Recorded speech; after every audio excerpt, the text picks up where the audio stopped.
Hey everyone, this is Elenbaas from Nightlight Astrology. Today, I am very pleased to replay for you a talk from one of our recent speaker series. This is a talk with one of our staffers, Saffron Dennis, who has given a really amazing talk on something called the micro-zodiac, or the use of what are called the 12th parts. This is a really cool ancient divinatory technique that astrologers use that will blow your mind. It's really cool and a great talk from one of our staff and a seasoned veteran in astrology. This comes out of our speaker series. And this week, as I am on family vacation for at least the first part of the week still, I am sharing with you some content from the past because I also want to expose people to the speaker series. Over the years, lots of people know the speaker series very well and have attended, but we have tons of new people on this channel who may know nothing about it. So I want to showcase some of the most interesting talks from that series here and there, especially now while I'm out of town for a few days still this week. I want to point you to where you can learn more about that. So I'm going to do that in a second. But anyway, before we get into it today, of course, as always, don't forget to like and subscribe. It really helps the channel to grow. And you can find transcripts of any of the daily talks on the website, nightlightastrology.com, where I want to take you now so that I can show you more about the speaker series.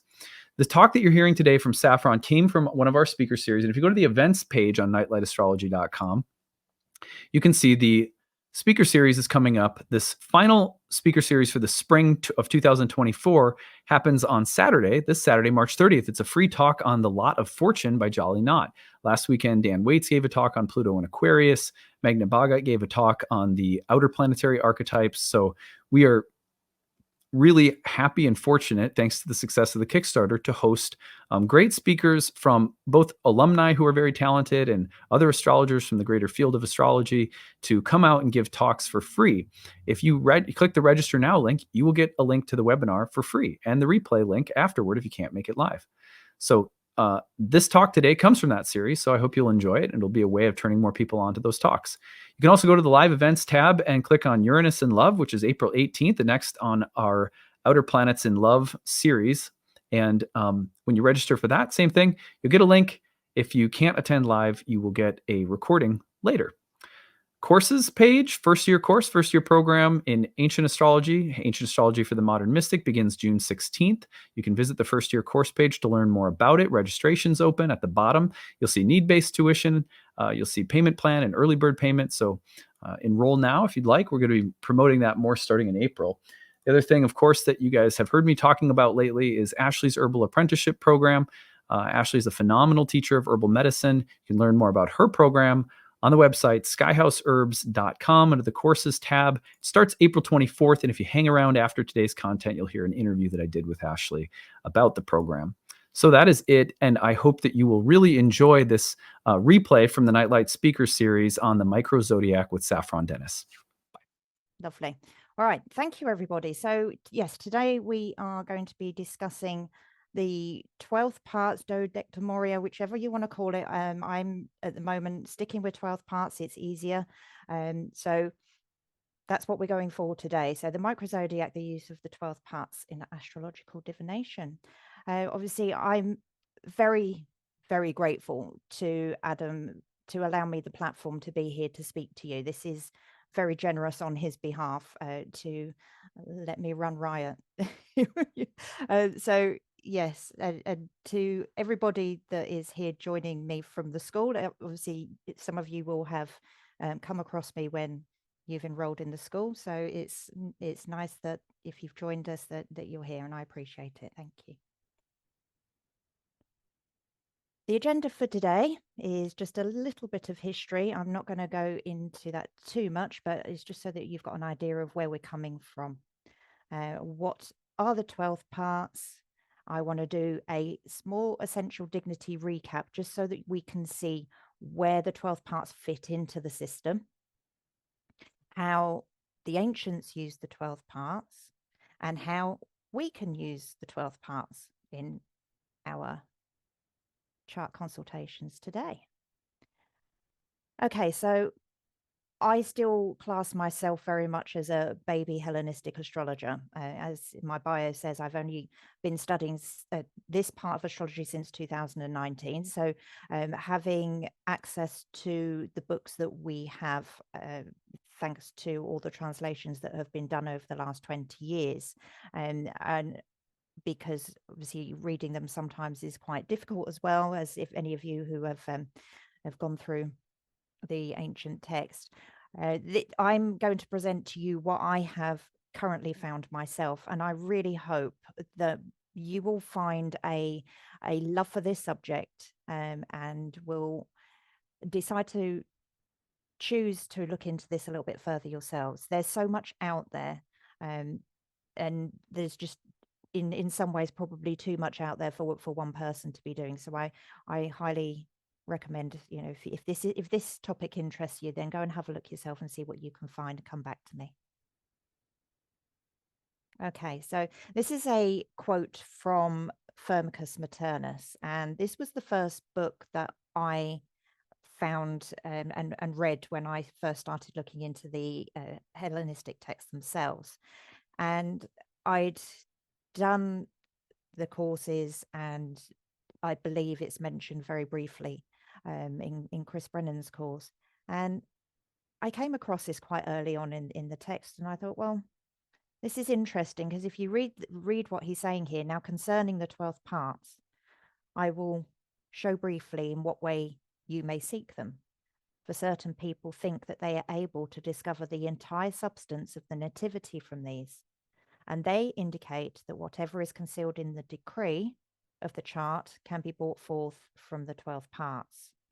Now, decree it's not a typo for degree. This is as in divine law. Now, this was for me quite a big statement. And I thought, well, if this is the case, then why don't I know more about it? So I discussed this with some of my good friends, and we've all, in our own way, had a look through some of the texts that we've had access to find out more about this. So yeah, that was the beginning of my journey with the 12 parts. Now, originally I had the Jean Bram translation, and she is not an astrologer. She was a translator that I think she did the translations in the 1970s. So the translation wasn't quite as good as it could be if you had an astrologer doing it. Luckily, Benjamin Dykes, as many of you will know, has spent so much time and has been such a great asset to us all by translating so many of the ancient texts and making them very clear with his footnotes and his introductions. And we now have a translation by him, which is available, and I highly recommend it. So yes. Okay. As humans studying this divinatory craft of astrology, we spend a lot of time looking at charts, but the ancients were looking up to the heavens to determine where we fit. And we've all been contemplating, where do we come from? Why are we here? What does astrology have to say to us? Nowadays, with the discovery of the asteroid belt, many people can put a lot of these points into their chart.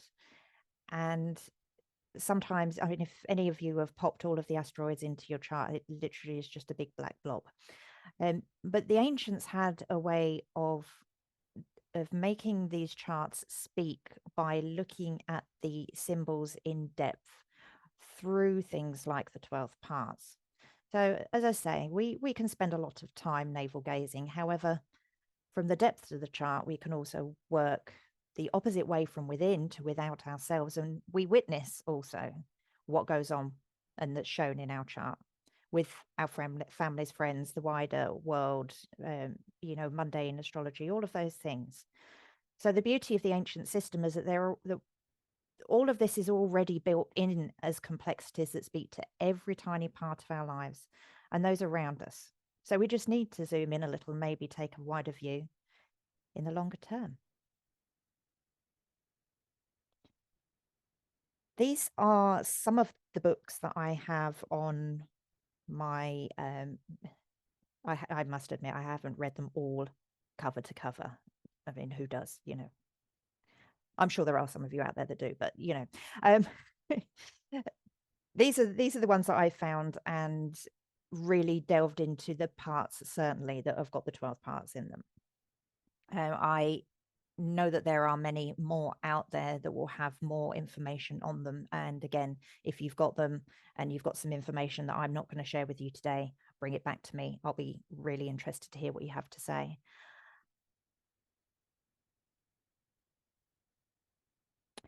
Right, so the 12 parts, I keep calling them the 12 parts.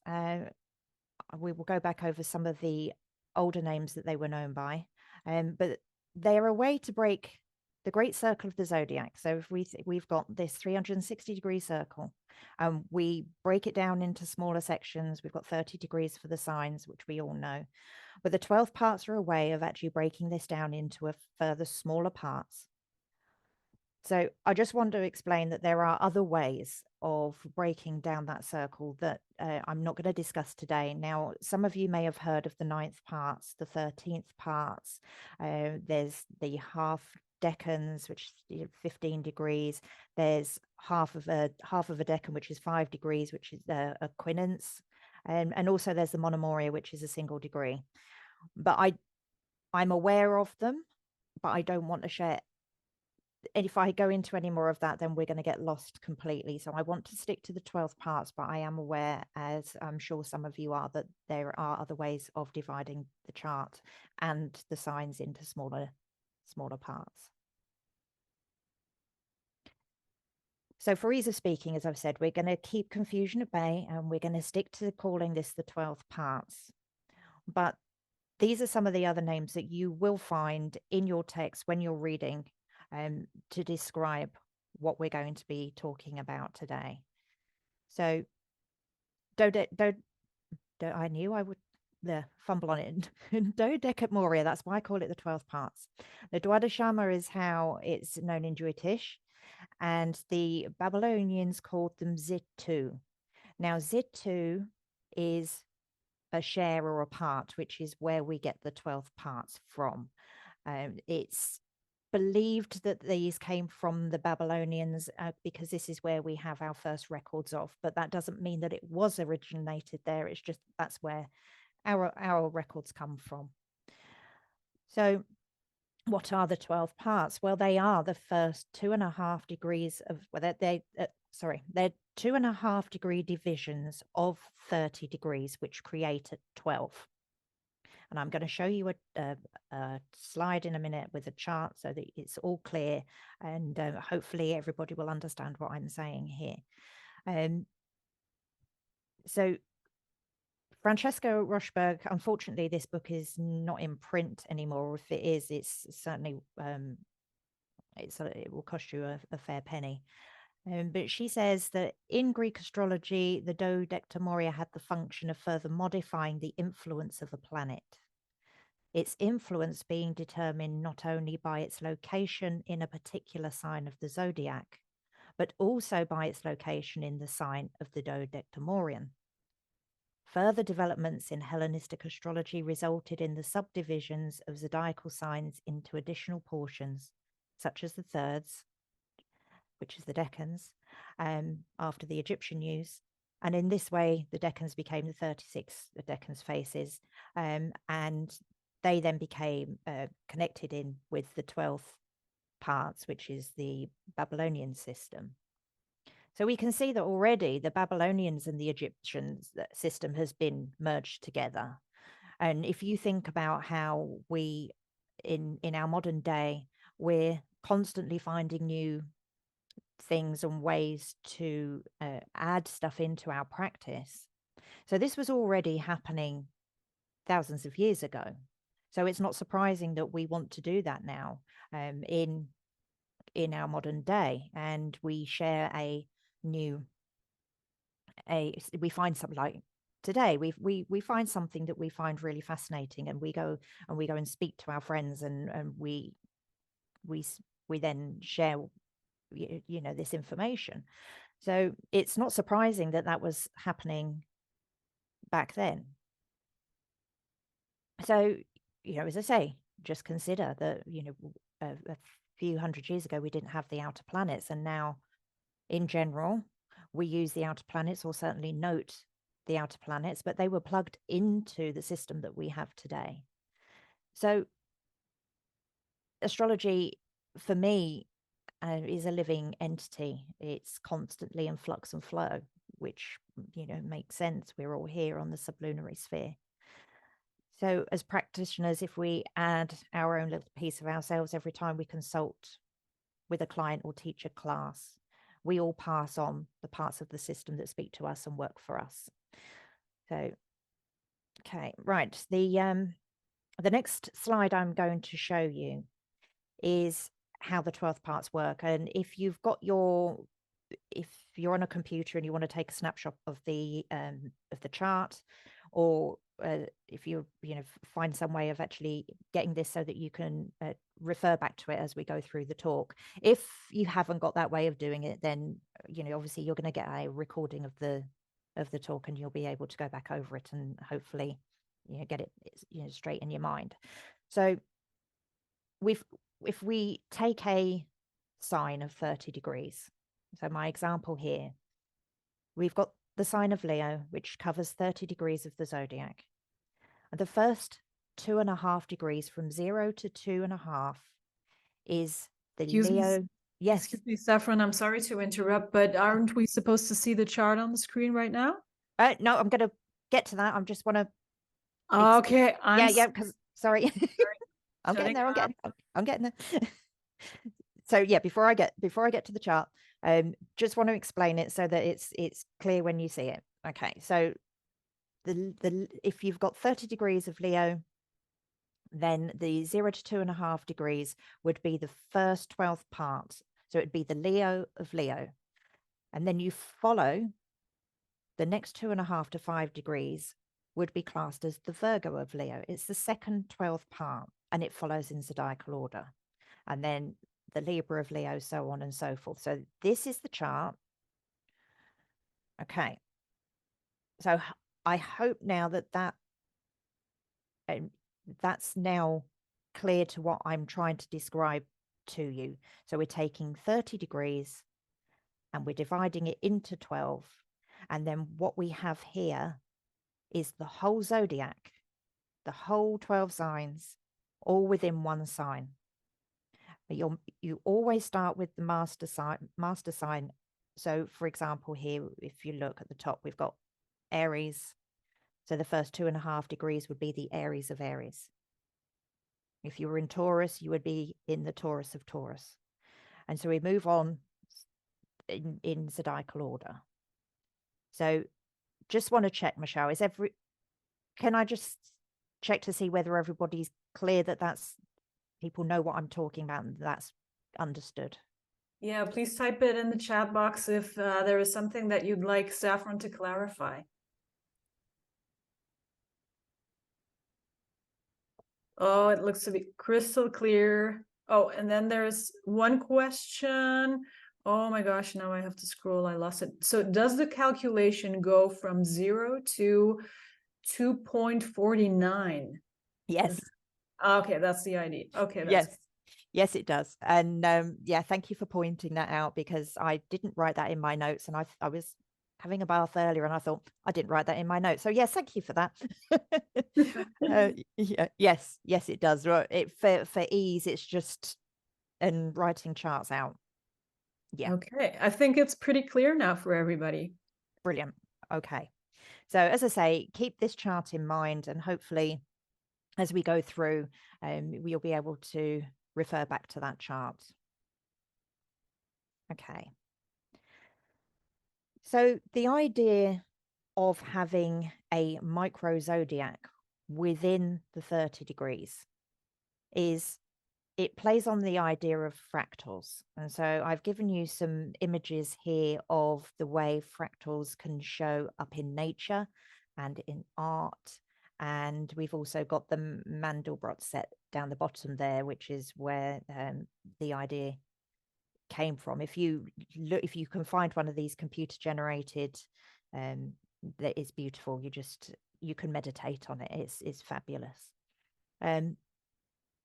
So a fractal is a geometrical figure, and within that that small part, we can generate something that creates the whole. So as we're seeing here, crystal growth is another example, and galaxy formation is based on this idea and theory. And if we consider that, if we can place the whole of the zodiac within this 30 degrees, you know, to me it brought to mind the idea of cellular memory, that each of us grows from a single cell, and every cell in our body, it's got the DNA structure within a living cell that carries the information that is us, that makes us us, but also connects us back to our ancestry too. So if you've ever, if any of you have done your ancestry.com, or was it 13 and me, or anyway, you've had your DNA checked and you've got your family ancestry, and you look to see how many hundreds of people you're actually connected to, then that's what I believe this speaks to. And also the fact that we can create these smaller pieces, but equally those smaller pieces create the larger. Okay, so this is just a little video for you on a DNA structure, just to highlight the point of what I was just saying there. So yes, it's as I say, these videos can get quite meditative if you start looking at them too long. Very pretty. Okay. Right, so to explain the 12 parts, I just want to go over briefly the essential dignities and the way we use essential dignities within the ancient astrology corpus. So to understand the 12 parts, we need to begin with understanding the system of rulerships. So in each of these areas of the chart has a planetary ruler, and so gives a planet a chance to gain some kind of dignity in a sign. So we're then looking at the guest-host relationship here. So dignities can sometimes be given a bad rap in modern astrology, as the terms malefic and benefic can sometimes cause a bit of a kickback. But how can you explain subjectively bad things that happen to us humans, such as sickness, loss, death, separation, without having a symbol to represent these things that happen to us? And as you know, a lot of the time when you see one of your clients, they're coming to you because they would like some explanation or understanding as to why something that's been difficult has happened to them within their lives. And by able to give them the full picture and be able to expand the way we speak about the planets as symbols, then hopefully gives them a truthful delineation. So all planets represent a part of the divine whole, and therefore all experiences are part of the system. We just do not always appreciate the subtleties when we're in what we would subjectively call a bad experience. So many ancient astrologers looked at this system of the stars to find ways to describe the soul's experience within a human context. So why can we divide the chart into so many smaller and smaller divisions? And as I said earlier, humans living a life will encounter many experiences and have many facets of their personality. And these subdivisions will speak to all the events and give meaning and substance to the life lived. But also bearing in mind, and this is something that I found really profound when I started to look into astrology away from the psychological view and look at it from a Hellenistic ancient astrology view, is that we are not necessarily always participating in every part of our chart, but we witness parts of the chart, and it can be that in itself, I believe, is actually quite freeing and can take away some of the fear that people may have if they've got planets in the 12th the 12th house or the 8th house, and they're thinking, well, my life is doomed. I actually think that the way that we look at this system creates some hope and understanding. So, oh, sorry, gone crazy. Okay. Right, so just to reiterate that we are using the traditional rulership system here. So Mars ruling Aries and Scorpio, and as the list is shown here. So as we start with everything in this system is connected to planets, and the signs are important because they're signs, because they show us where to look. So the idea is that the sign will show us who is in charge of the place, the house. So once we find out who's in charge of that house, any planet that then visits that place, that house, sign, is then beholden to the hospitality of the planet that rules the place. So basically, who holds the key to the pantry? Who's going to feed you? That's really, that's what we're looking at. Okay. So if a planet is in its home sign, then let's just say we've got Mars in Aries. I've got Mars in Aries, right? Mars in Aries, and Mars goes to the pantry, and it's got all its protein for its bodybuilding, and it's quite pleased with what it's found in the pantry because it's stocked its own pantry. However, if you've got a planet that is in the opposite sign, then they're in exile or detriment. And say Venus goes to Aries pantry and she finds all these protein shakes and all of this stuff, and she says, "Where's the cake?"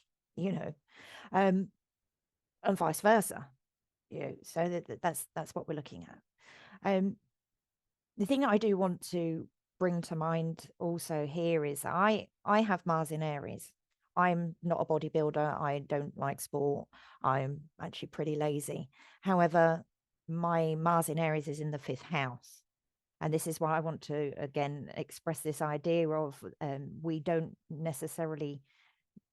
not living every single part of the chart, but we're witnessing part of that chart. So the 5th house being of children, my son is a combat medic in the army. Speaks very clearly of exactly what Mars in Aries does, but it's not me that's doing it, but it is my son. So, think about it that way. Exaltation and fall. So if you have a planet that's in exaltation, it's raised up high. I like to think, I was giving consideration to this earlier, and I was thinking Downton Abbey. So we have Libra, and Saturn comes to stay. And I was thinking of Maggie Smith coming in, banging her walking stick on the floor, and everybody runs around for her. She's looked after, because at the end of the day, the house was probably hers originally anyway. So she's given all of this special attention.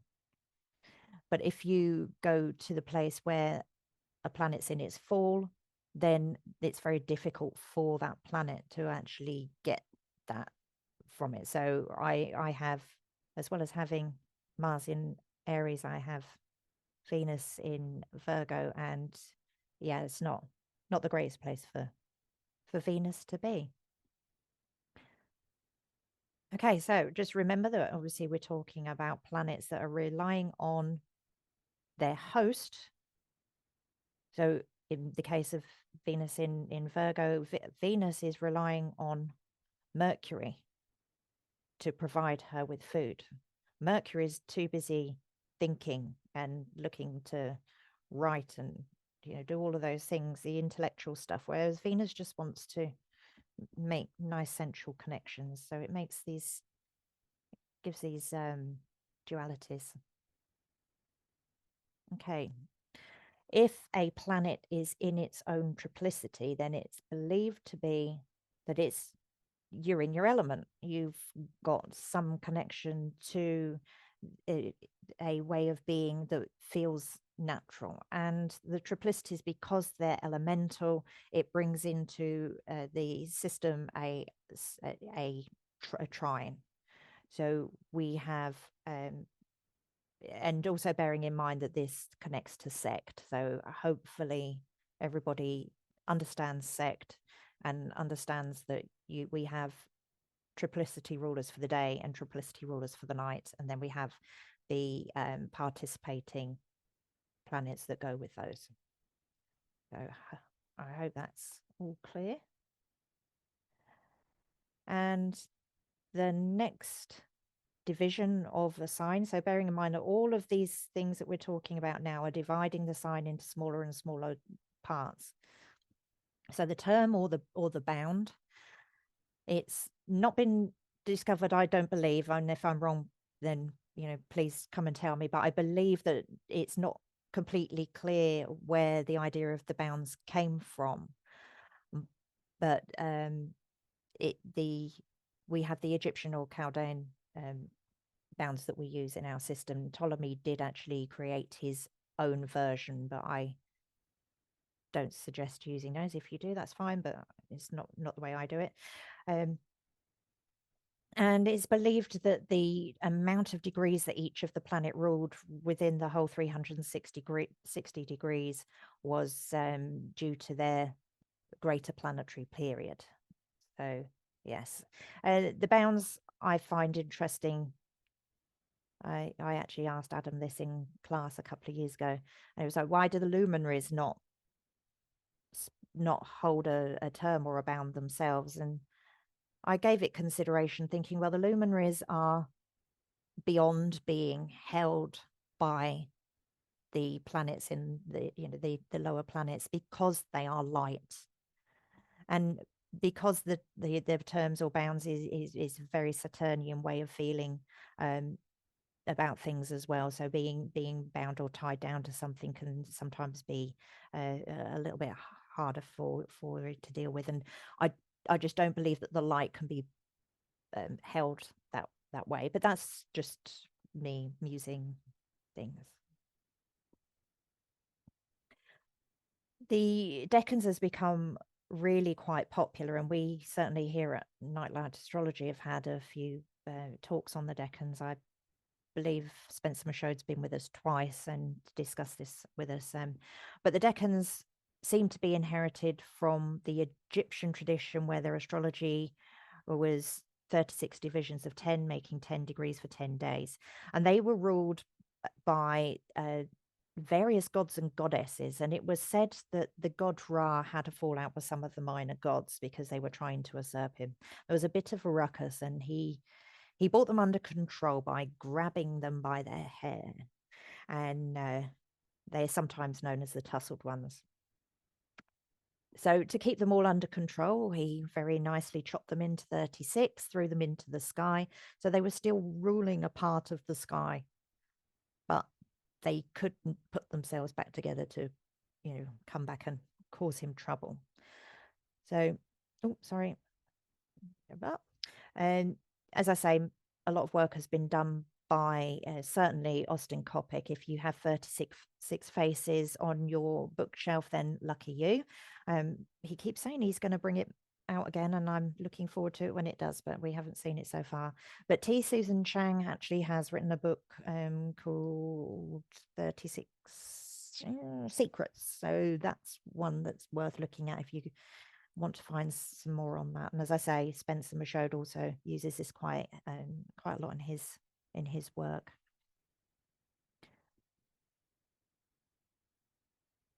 Right, so that's the essential dignities. Is everybody happy with that? Michelle, is there anything I need to answer? Got no questions in the chat box, but let's give a moment. I see thumbs up.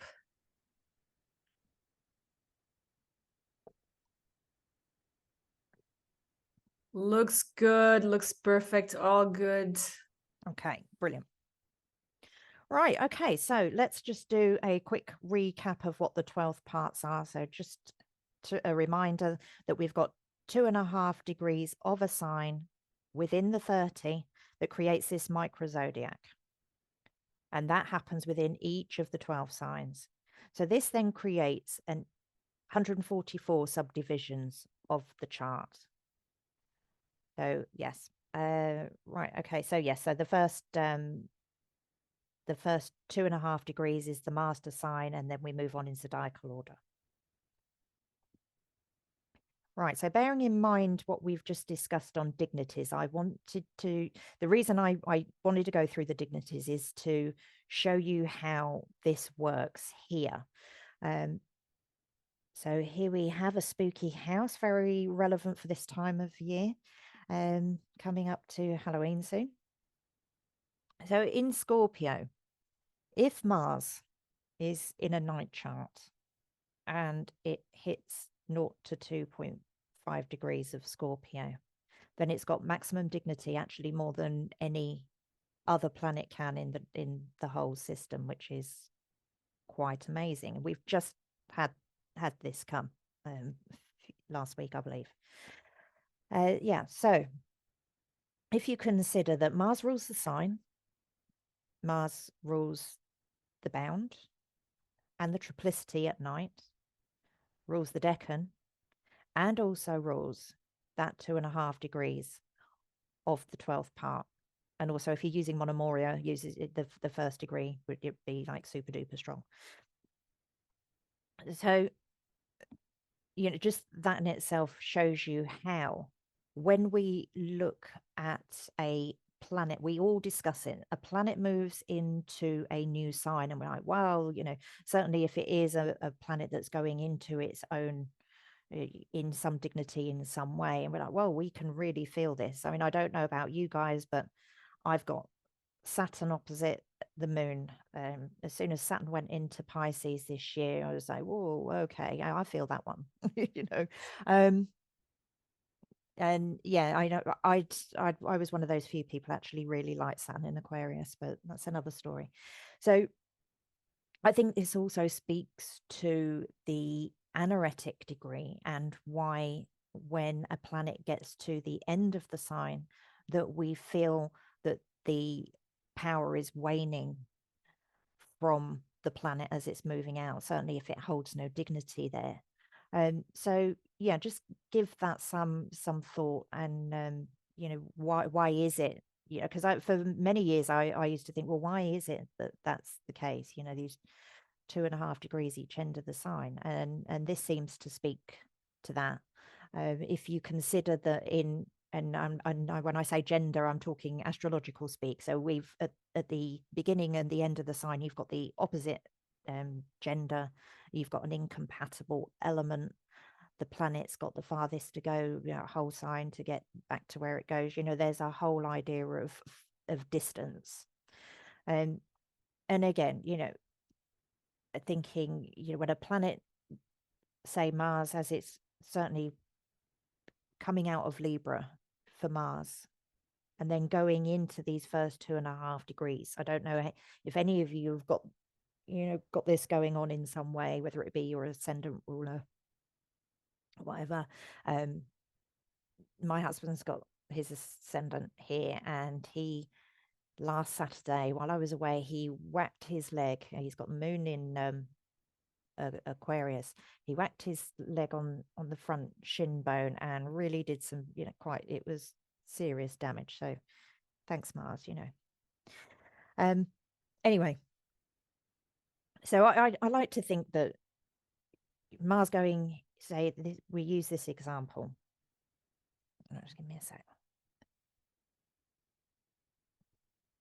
So Mars moving out of Libra, you know, really pleased to be back home. Consider Mars walking through that front door. You're going to know Mars is there. Lots of noise. You know, going to be very pleased to be back home. But when he gets to the end of the sign, then he knows that that's it. He's lost that amount of dignity, and he's going off, and he's going to be held for the next time into Sagittarius. He's then having to play to the rules of Jupiter because he's going into Jupiter's sign. So it's a bit like leaving. You've had your holiday, and you're, you know, 29 degrees Scorpio, Mars, say we've got Mars out, and he stood at his front door. He's still at home, but he's leaving to go to work, and not particularly happy about it. So that's how I feel this strength and weakness plays out within the signs. Okay. Right. So I'm going to start with Dorotheus, and I'm going to move through the timeline of what I've found with what I've been looking into. So Dorotheus talks a lot about the moon and the use of the 12 parts with the moon and the medical astrology. And yeah, so anyway, I'll read this to you. So Dorotheus says, to discuss the use of the 12 parts in identifying the gender of the native, especially when looking at the moon, the ascendant, the sun in the natal, medical, horary, and in timing techniques. So he's using this to and obviously we're talking ancient times now. It was important for them to know whether or not you were having a boy or a girl in some places. And, you know, I don't want to discuss that too far. We know it's not great, but that was what they did. And the ancients also studied the chart to determine the likelihood of the child surviving. And again, you know, in those times, it was important to know for the astrologer whether or not they needed to spend a couple of days actually drawing all this chart up and getting all this information. And, you know, obviously, the parent would probably like to know whether or not the child's going to survive too. So, you know, on both cases. So the third day after the birth was investigated by progressing the moon, and therefore the moon in difficult places at these times could signify ill health or even death for the child. So Dorothea says, and if you found the portions of the 12th part of the moon to be with the infortunes, or they look at them, then let this be a mark of the badness of the condition of the native. So, as I say, he's looking at the moon here. And in a decumbrature chart, which is a chart used by medical astrologers, which I'm not one, but this is a chart that would be taken when a client was taken to their bed. So they were so ill that they were having to be put to bed to be cared for. So for one who wanted to know the condition of the illness at the time he becomes ill and what it will result in, he should look at the ascendant, the moon, and the lord of the ascendant, the lord of the house of the moon, and the connection of the moon with the star, whichever one it is, and the 12th part of the moon. So as we can see, for Dorotheus, the 12th part of the moon was considered in all of these cases. Well, why? Because as well as being the body and health of the native, it's also the planet of fate. And as the lot of fortune is the lot of the moon, we are also asked to look at the 12th part that falls into.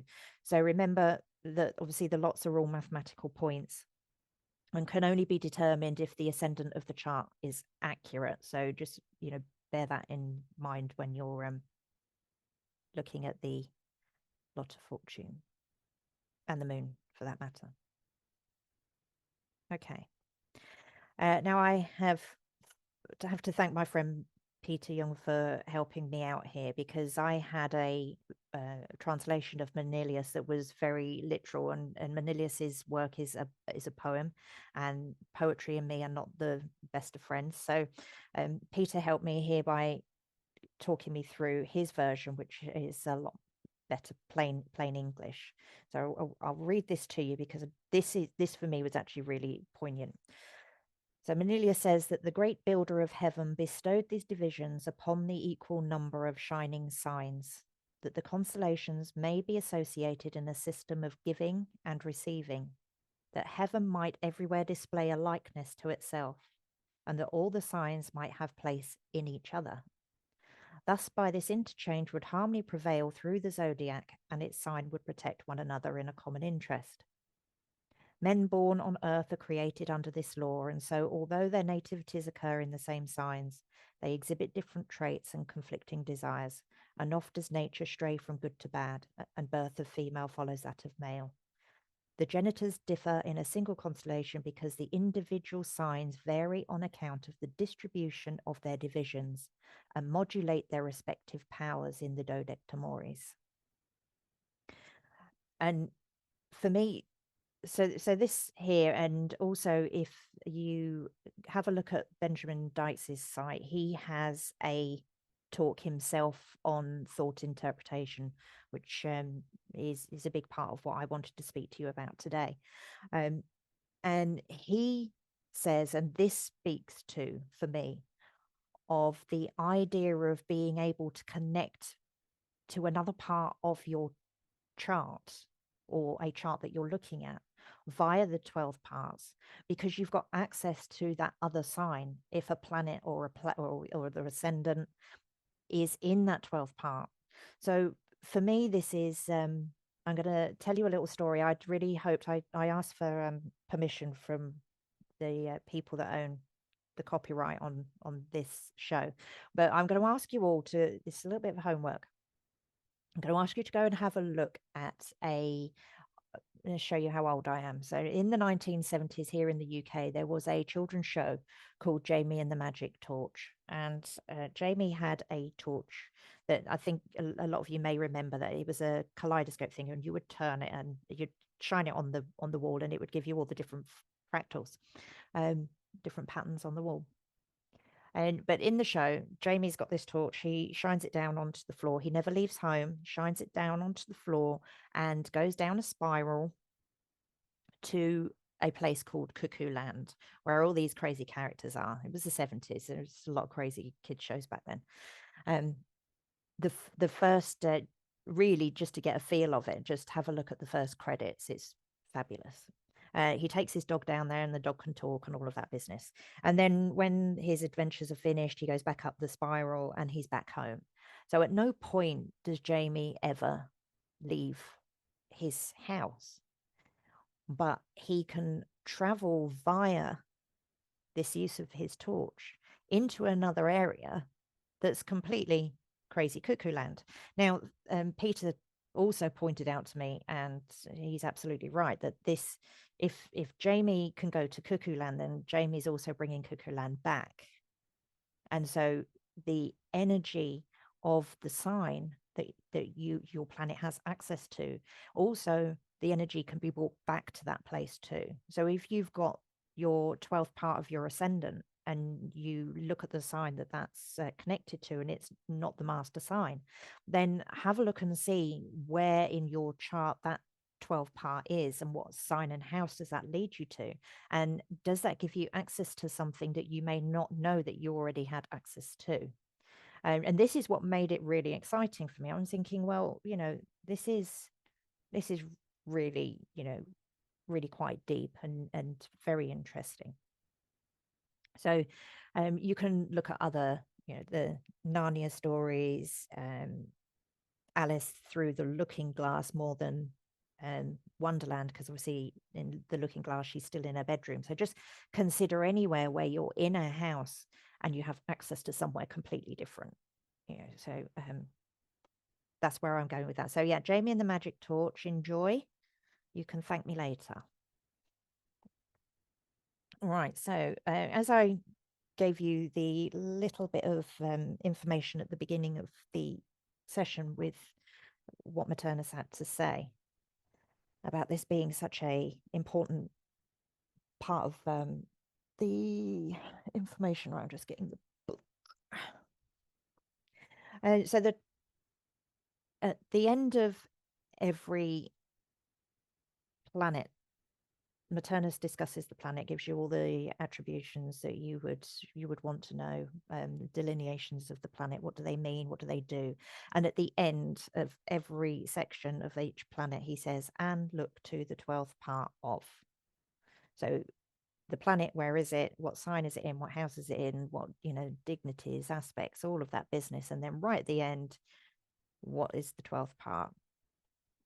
So as he says here at the bottom, but do inquire diligently into the 12th part of the moon and the bounds in which the 12th part is, for whatever is concealed in the nativity by the general composition of the stars, the 12th parts and their bounds make public and demonstrate all of it. Now, my good friend Jolly actually mentioned to me the other day that, and I'm not certain, so if you guys know, come and tell me, but is he saying the 12th part and then the bound of the 12th part, or is he talking about the 12th part and the bound within the radix chart? So if any of you know for definite, come and tell me. I just want to quickly read a very, very short piece from what Benjamin Dike says in his introduction to the text. And he says here, Firmicus especially notes that we should observe the 12th part of the moon. So that again points to the centrality of the moon in his approach. So the moon, again, as I was saying earlier, being fortune. Yes.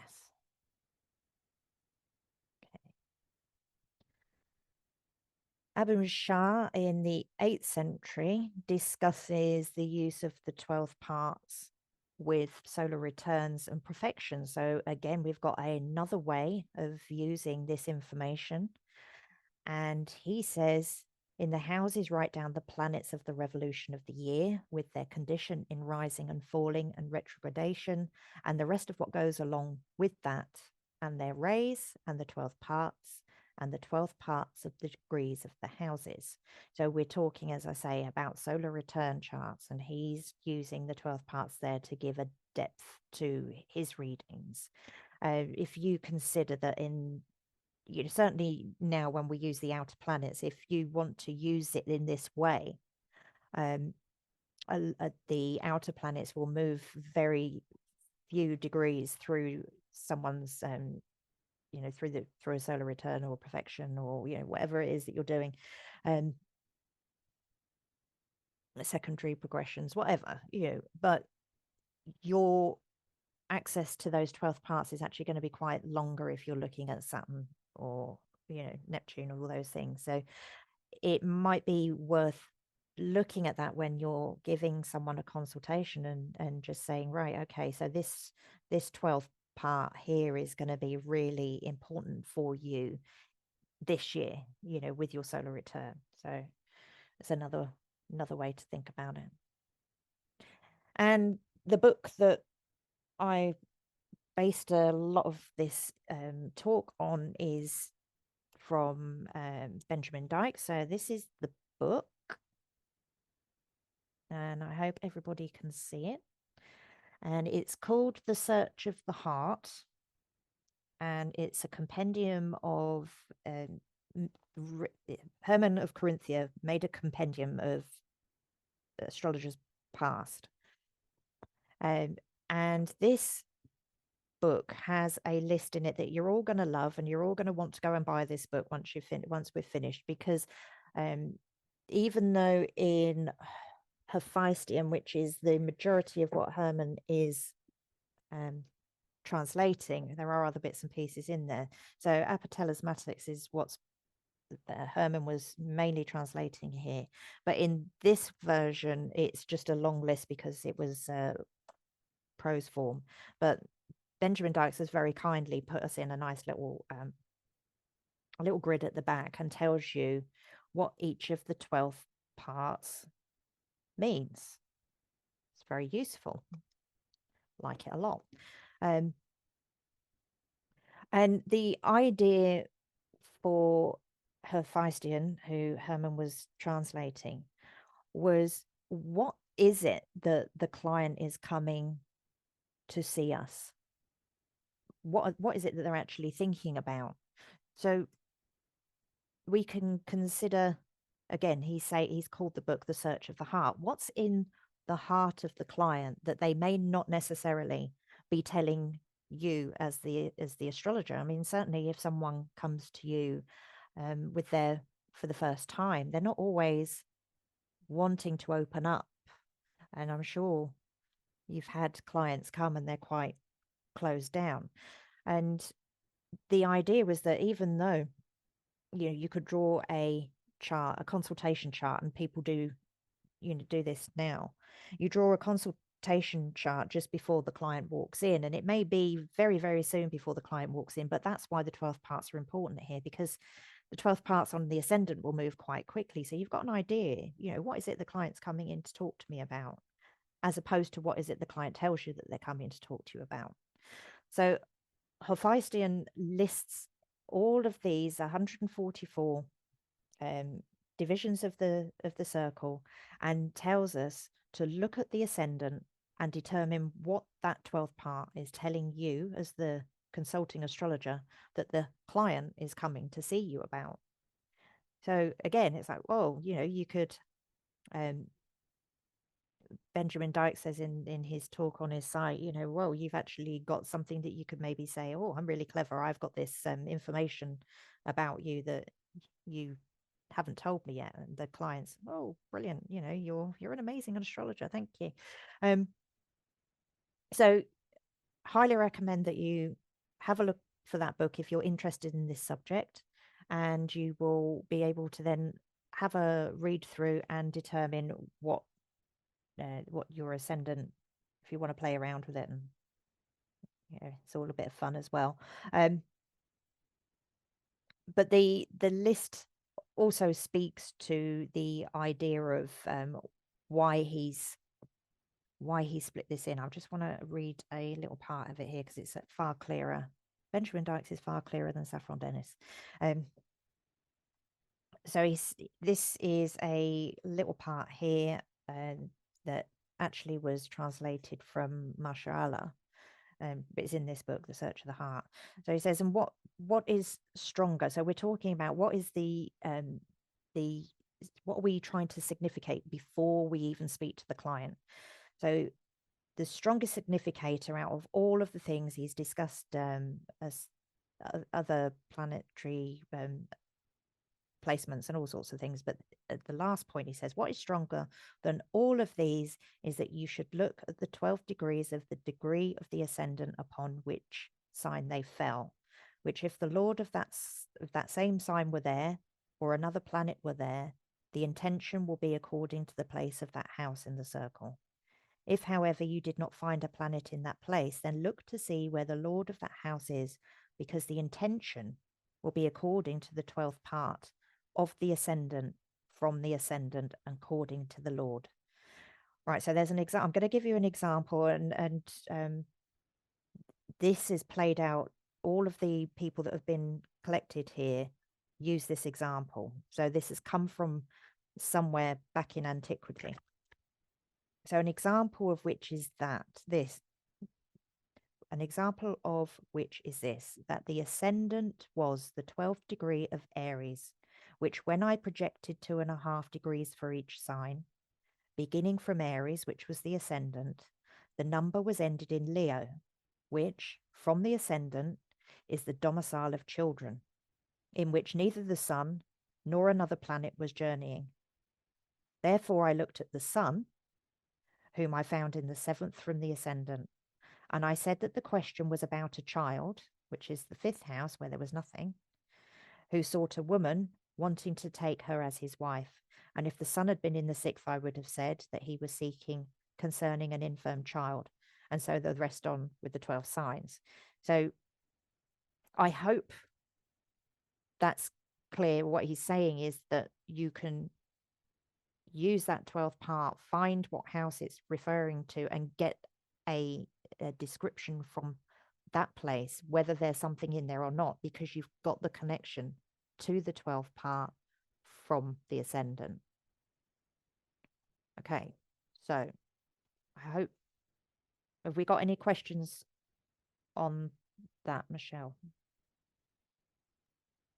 Let's see. Please type your questions. Well, it doesn't matter in the chat box or the Q&A for now.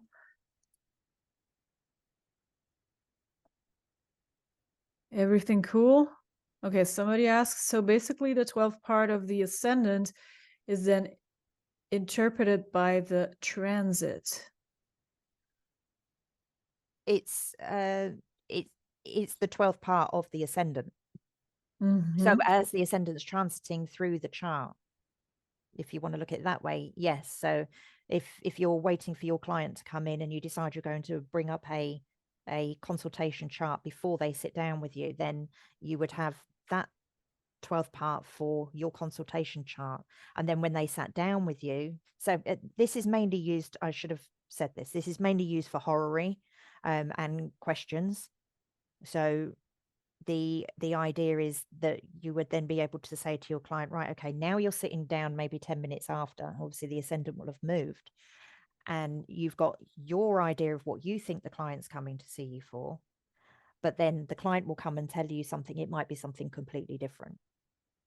So you've got that. Okay. Does that make sense?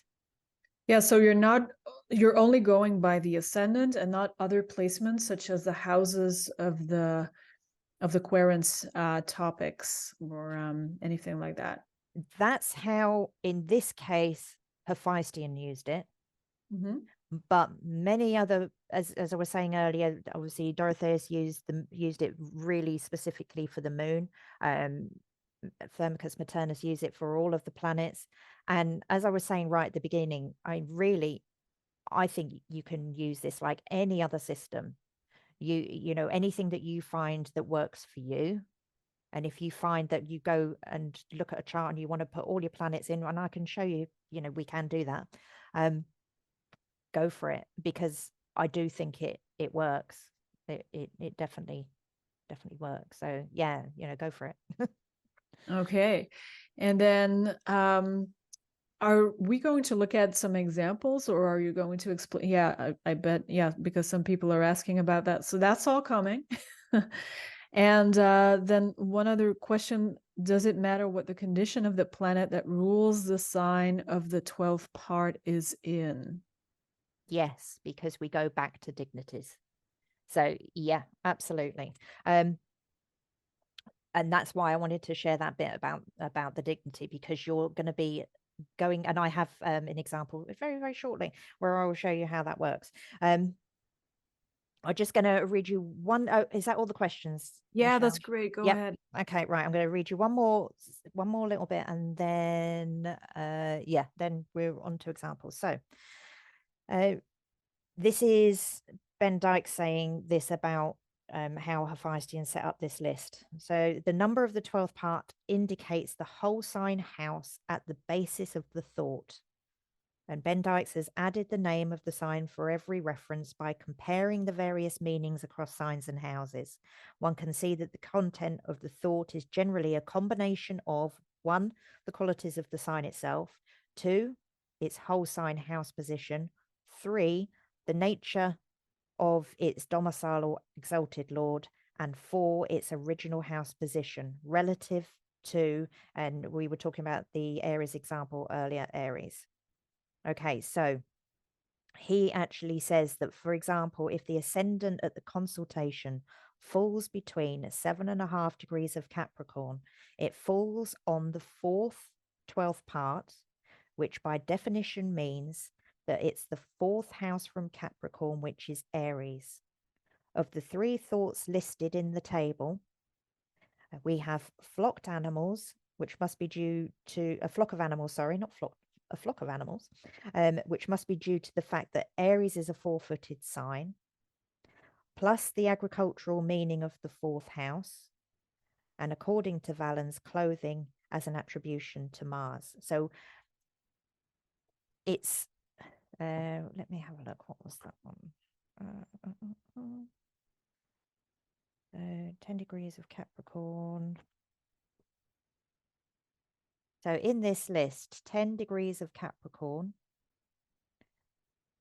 Hephaestion said, was a flock of animals, buildings, or clothing.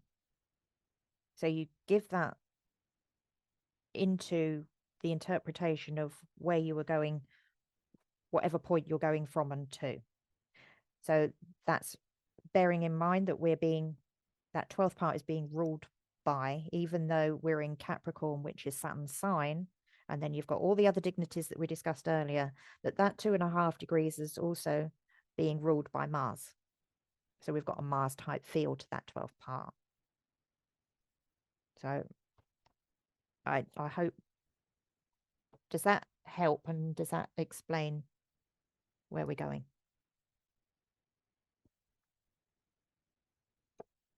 Yeah, please continue, Saffron, and we'll get to more questions later, I'm sure, when we've seen some examples. Okay. Right, so how can we use it?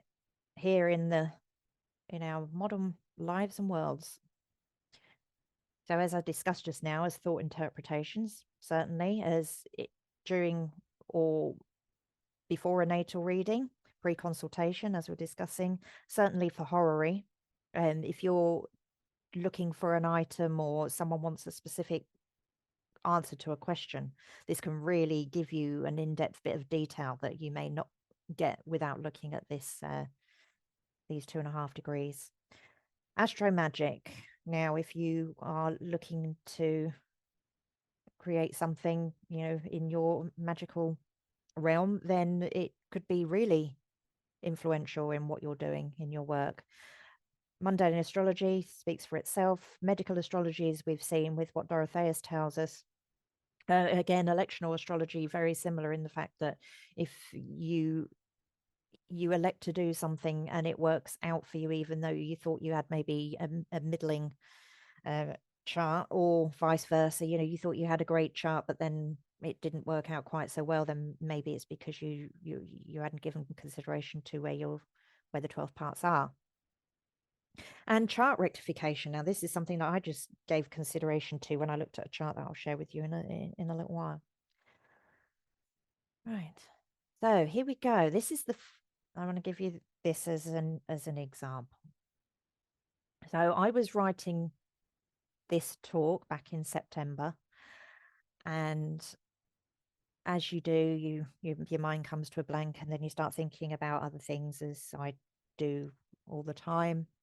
I've always got more than one thing on my mind, and suddenly realized that I hadn't got the vehicle document for my car that I bought from secondhand car dealer a few months before. My husband had kept saying to me, "You need to get this document. It's really important." Yeah. So I thought, right, okay, it's getting quite late. I need to make this call. Phoned up the garage, and the chap who was he was exactly how you would expect a second-hand car dealership salesman to be. Said, "Oh yes, yeah, I'm sure I sent it to you." And I thought, yeah, but when I bought the car and when I picked the car up, I was the last customer of the day. It was Friday, and he was going on holiday. I thought, okay. So he said, yeah, definitely sent it to you, but I'll have a look into it for you. So he goes away and he phones me back. I thought, oh, well, yes, it looks like it got lost. I thought, okay. And he said, but don't worry, I will get it over to you. And to be fair to him, it was there within 3 days. But I just thought, okay, let's have a look at the 12th part of that exchange. So this is what I found. I'm sorry, this is a little bit dark, but the ascendant was at 18 degrees of Sagittarius. Now, I'm already a Sagittarius rising, so that already made me chuckle a little. But if you've got your chart list up, then it will show you that the 18 degrees of Sagittarius is the 12th part of Cancer. So we look to who rules Cancer. That's the moon. So the moon is over in the 7th house in the sign of Gemini. Now already that's amusing because, Gemini and 7th house and all these interconnections, going backwards and forwards and all of that business. So that did make me giggle. Then when I actually read what Hephaestion said that these 12 parts meant, so it came up as theft or loss. And what did he tell me? He told me he'd lost it. But even funnier was that the 12th part of the moon, Hephaestion says it's loans and loss and damage and penalties. So in both cases, looking at the ascendant and the ruler of that 12th part, they were both saying the same thing. They were both saying, as I'd been told, that it got lost. So I just thought it was very amusing.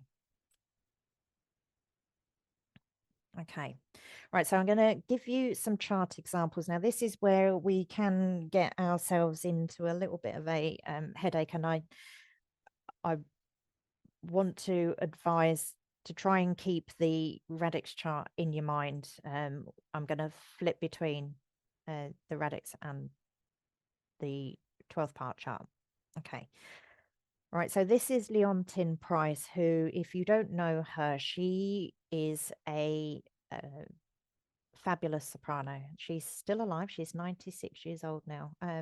And during her career, she sang every type of opera, which is unusual because most opera singers will stick to a repertoire of what they know, or repertoire of what is comfortable for them to sing. So you'll get people who sing specifically Puccini and Verdi because that's how it suits their voice, or Mozart or Strauss. But she could sing everything.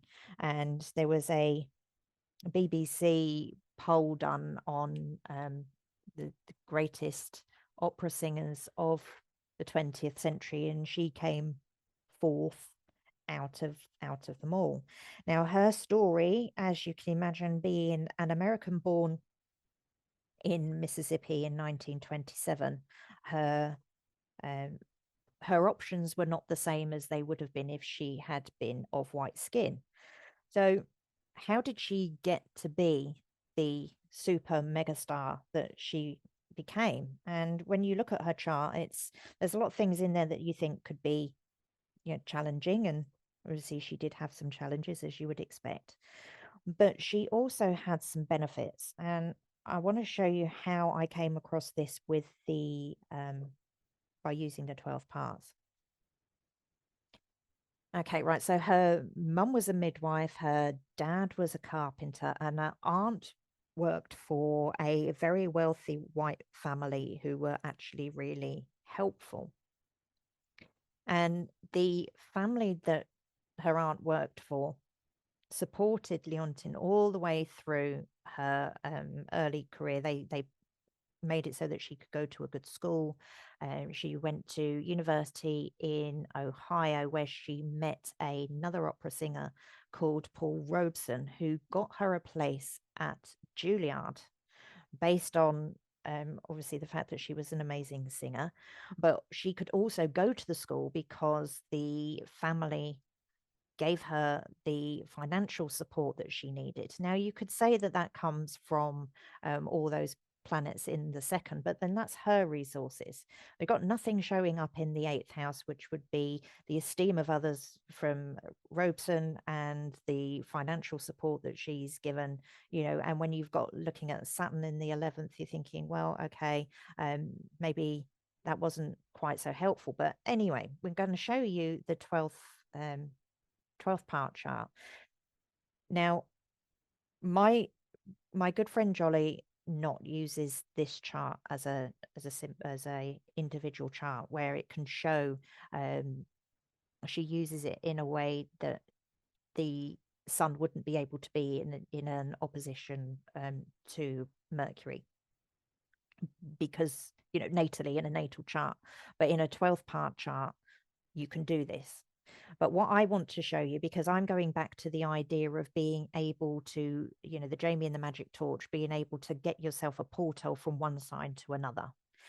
So Leontine Price's moon is in Virgo, and Virgo being ruled by Mercury, and we'll go back to the natal chart in a minute, connects her to her own personal second house. So if you look, we're back again to the natal chart. We look at Mercury, and Mercury is here. And yes, it's obviously dignity, you would say, not great. However, it's in there being supported by the domicile ruler of the sign, and also by the planet of the sect in favor, of the benefic of the sect in favor. She's got a lot of her own talents are obviously something that cannot be overlooked. And so Mercury then connects her into that 8th house of other people's monies and resources. So it gives her the support through the 12th part, because Mercury rules that sign. But also then, if you think that Mercury also rules that moon in Gemini and the 5th house, so you go to the 5th house, and where do? You go to the theater. So obviously she spent the majority of her lifetime traveling the world, and around theaters. But also the Saturn is in the 12th part of her ascendant, and I believe let's go back forward. So both Saturn and Mars are in the 12th parts of her ascendant. So it takes those planets into her ascendant, giving her the drive and the force that she needed to make herself, you know, the superstar that she truly is. The, you know, the sun being in exile in Aquarius. I mean, there's a lot there that speaks, and I'm sure you guys can, you know, have a look at these charts later on and really delve into them. But yes, I just thought that was a really good example of how you can connect the dots. Okay, this is the chart of Tuva Janssen, and I love being able to find charts of my favorite artists and authors and all of those business. So that's generally what I'm sharing with you, bar one. And so Tuva Janssen, if you don't know her, wrote the Moomins. You can see a little folk down there, but she also wrote some books for adults that were her witnessing the relationship between her grandmother and her niece while they were living on a small island, one of the Finnish islands. So after her career of the Moomins and, you know, creating all of that stuff, she wrote the summer and winter books, they're called, and they are truly beautiful, as far as I'm concerned. So what we're looking at here, so the sun, if you have a look at the sun in Leo, is nicely in domicile and is sat there in the 11th. So she did have a lot of help from people who supported her work through, certainly while she was younger. She also had a lot of illicit affairs, which you can see there in the 12th, the 7th house ruler in the 12th with Mars there. She had some illicit affairs too. But the thing that I found really interesting, bearing in mind that we're looking at the 12 parts, is that the sun here at 15 degrees is in the 12th part of the opposite sign of Aquarius. So if you've got a planet in the middle degrees of the sign, then you've automatically got this connection to the opposite sign. It will always be in opposition. So Tuva didn't have children, and obviously we're looking at Jupiter in the 5th, but she has you know, benefits from, you know, children or creativity, or, you know, things that 5th house stuff, sorry. And that sun connects in there into that that 5th place, and so you could say, yeah, it would fit in there as an opposition, but it also gives her the, you know, if we think about the sun as your life's purpose and the things that you do that make you shine, then she's writing a story about her. It's not about her. She's witnessing this relationship between her niece and her grandmother, and so the sun connects into that creativity that she has, and the subject matter that she writes about. She's actually got quite a lot of short stories where she talks about things that are other and are outside of her. So yeah, if I'll show you the 12-part chart.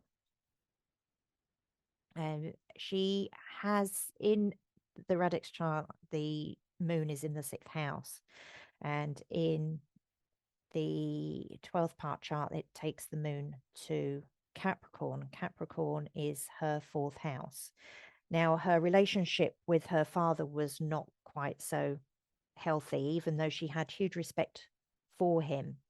He did give her quite a lot of trouble when it came to her work and what he thought it meant to be an artist. So they did argue a lot over what art was, and she ended up having a lot of arguments with her dad about what what they should and shouldn't be doing. So I think that speaks to the connection to the moon, to the 4th house there as well.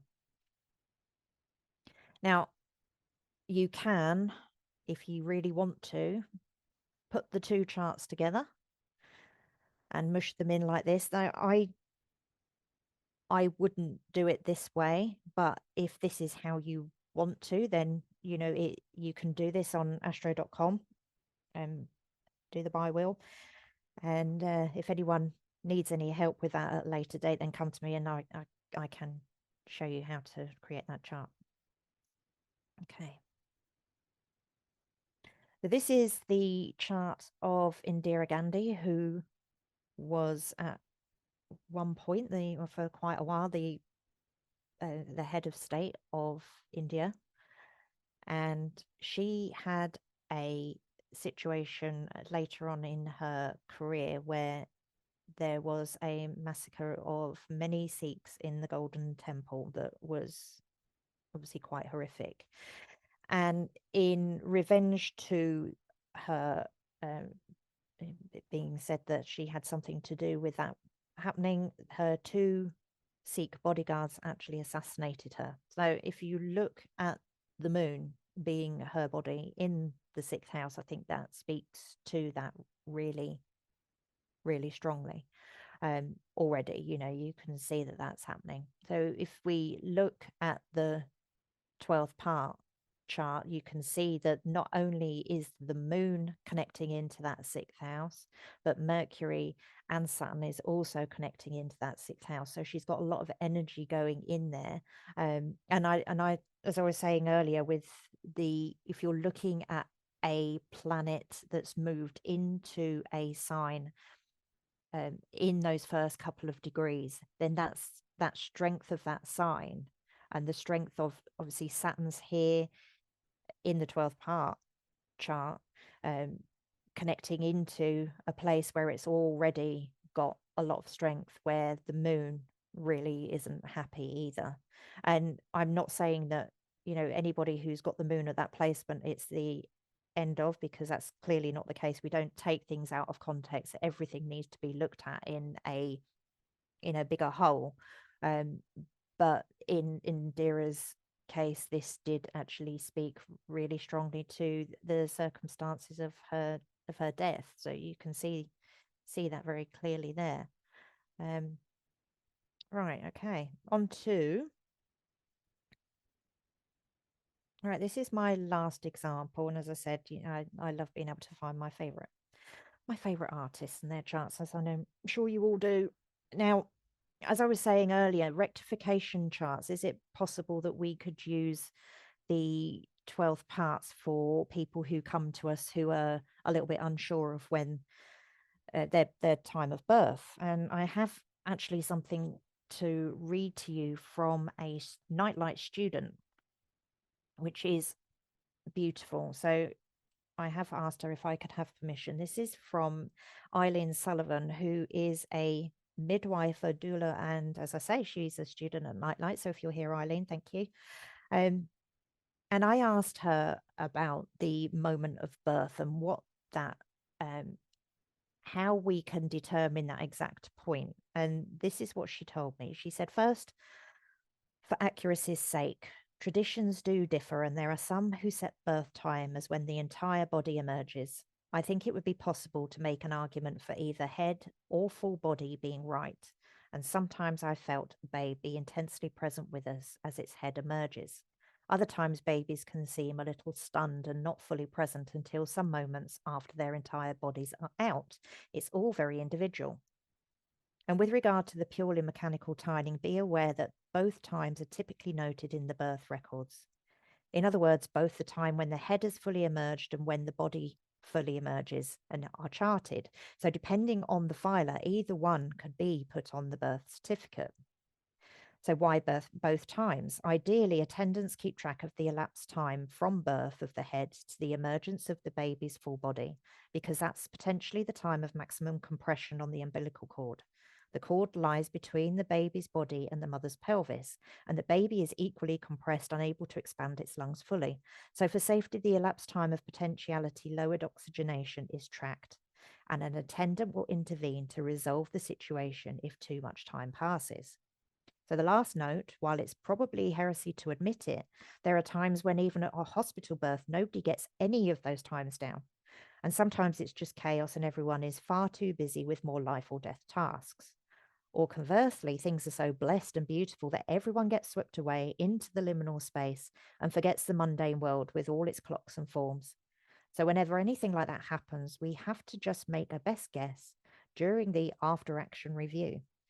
So hopefully intuition, guardian angels, guides, and or spirit or universal consciousness guide the guessers and their guesstimates in those cases. But if something really seems off in a chart, we might ask if the birth itself was particularly special in some way, fast, difficult, miraculous, etc. It's possible that somebody did indeed miss getting the exact time.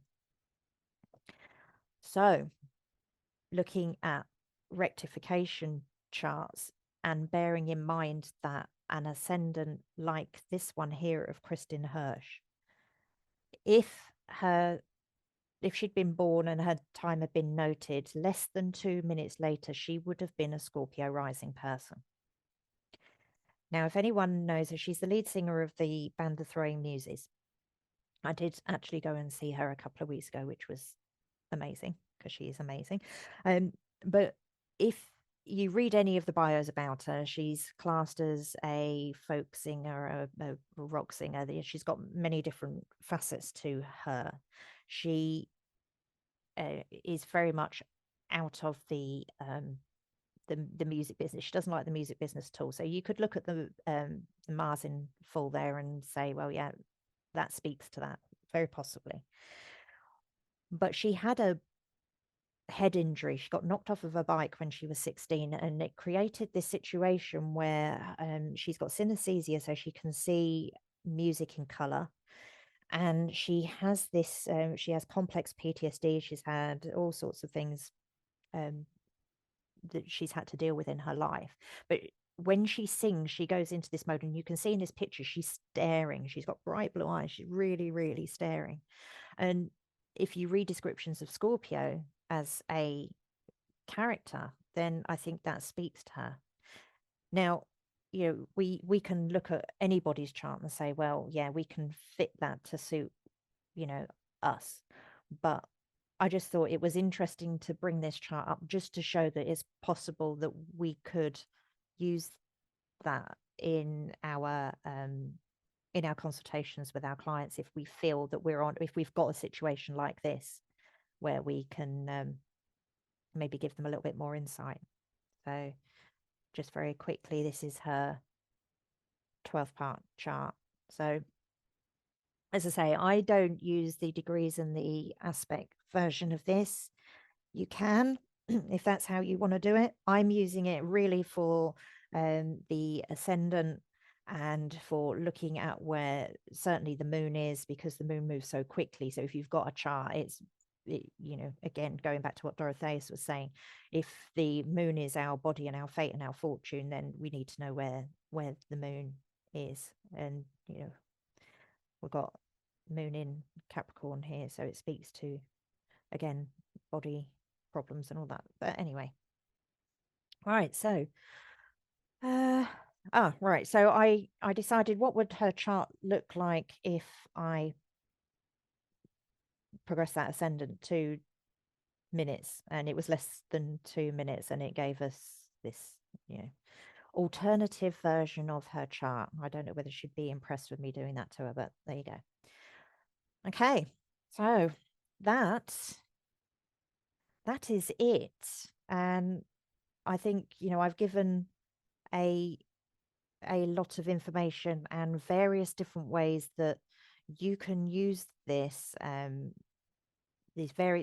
because there's so many different variant views and ideas and ways to use this.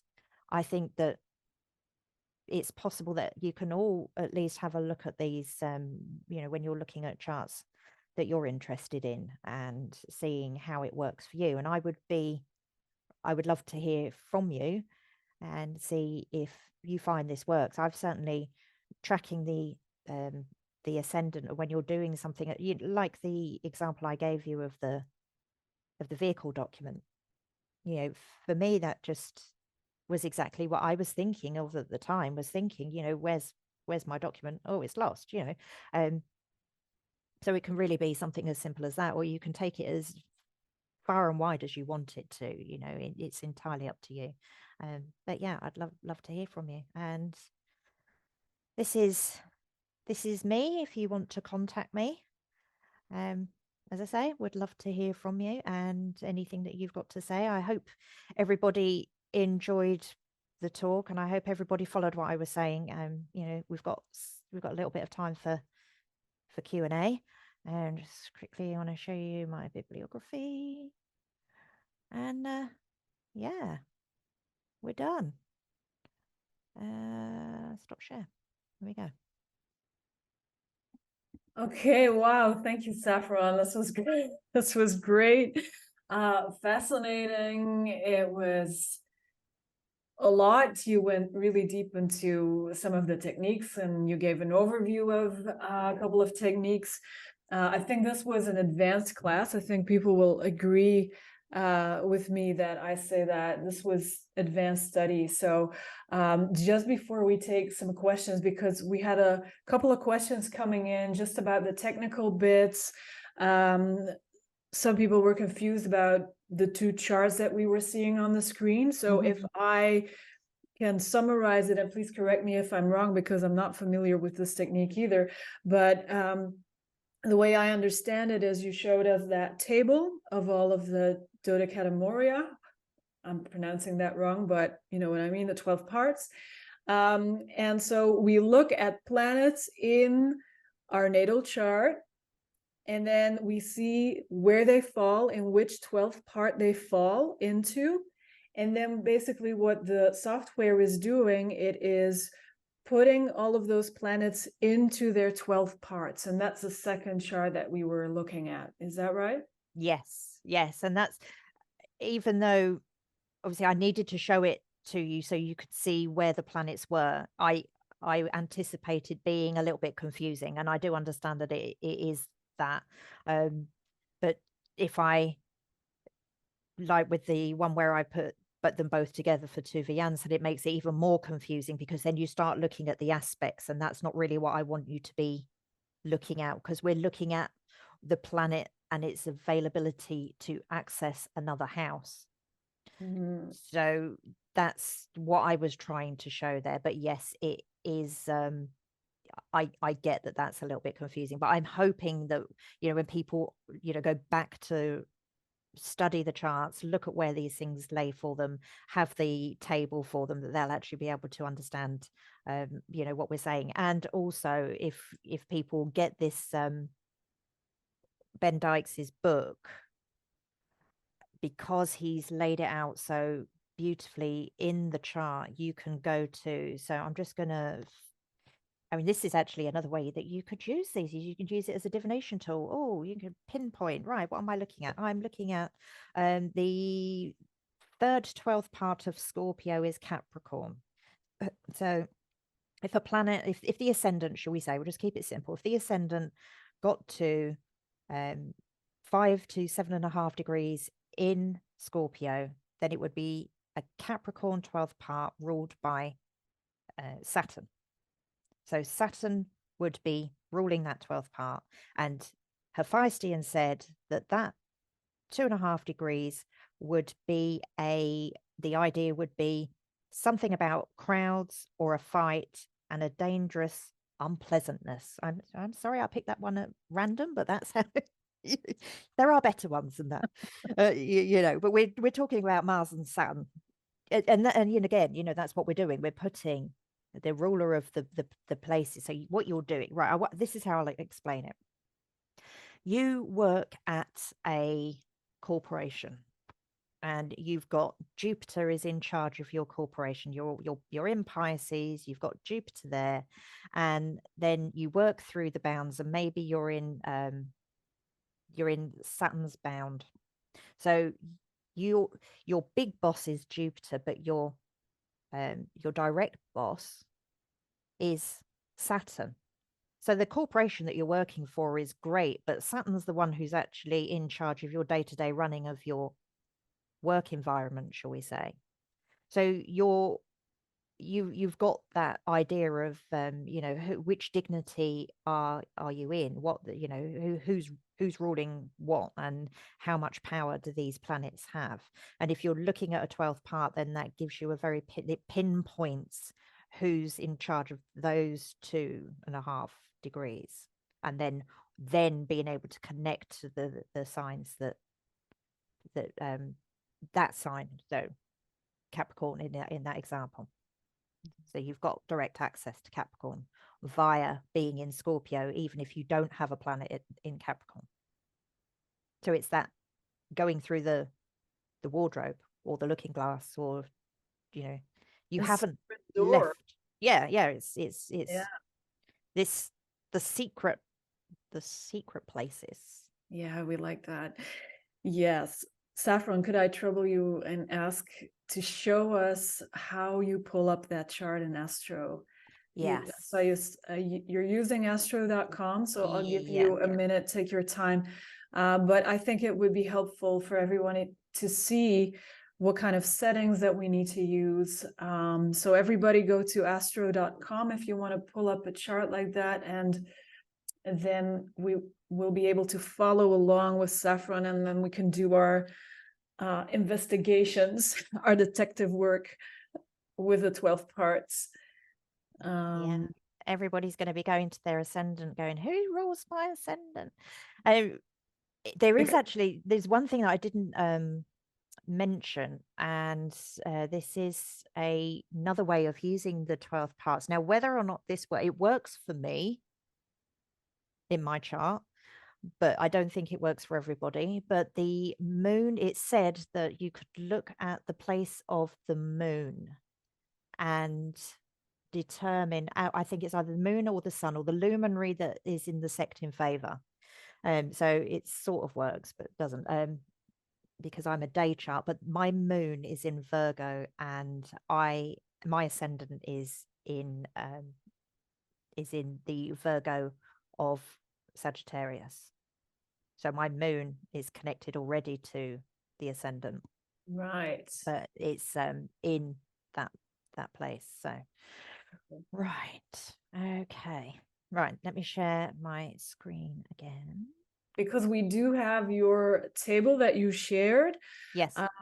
But then, yeah, I'm curious and other people are curious how is it determined that the planets then fall on exact degrees in that new chart that you pulled up? Yeah. Okay. Right. So if you're all in astro.com, or when you go back and go in there, so you want to go into your extended chart selection. Can you see this, Michelle? Yeah, Yeah. that's great. Okay. Right. So you want to click on here. And then when you go down, right. So this is where you want to be going. Dodecatemoria, Father Sharma. Apologies for the terrible pronunciation.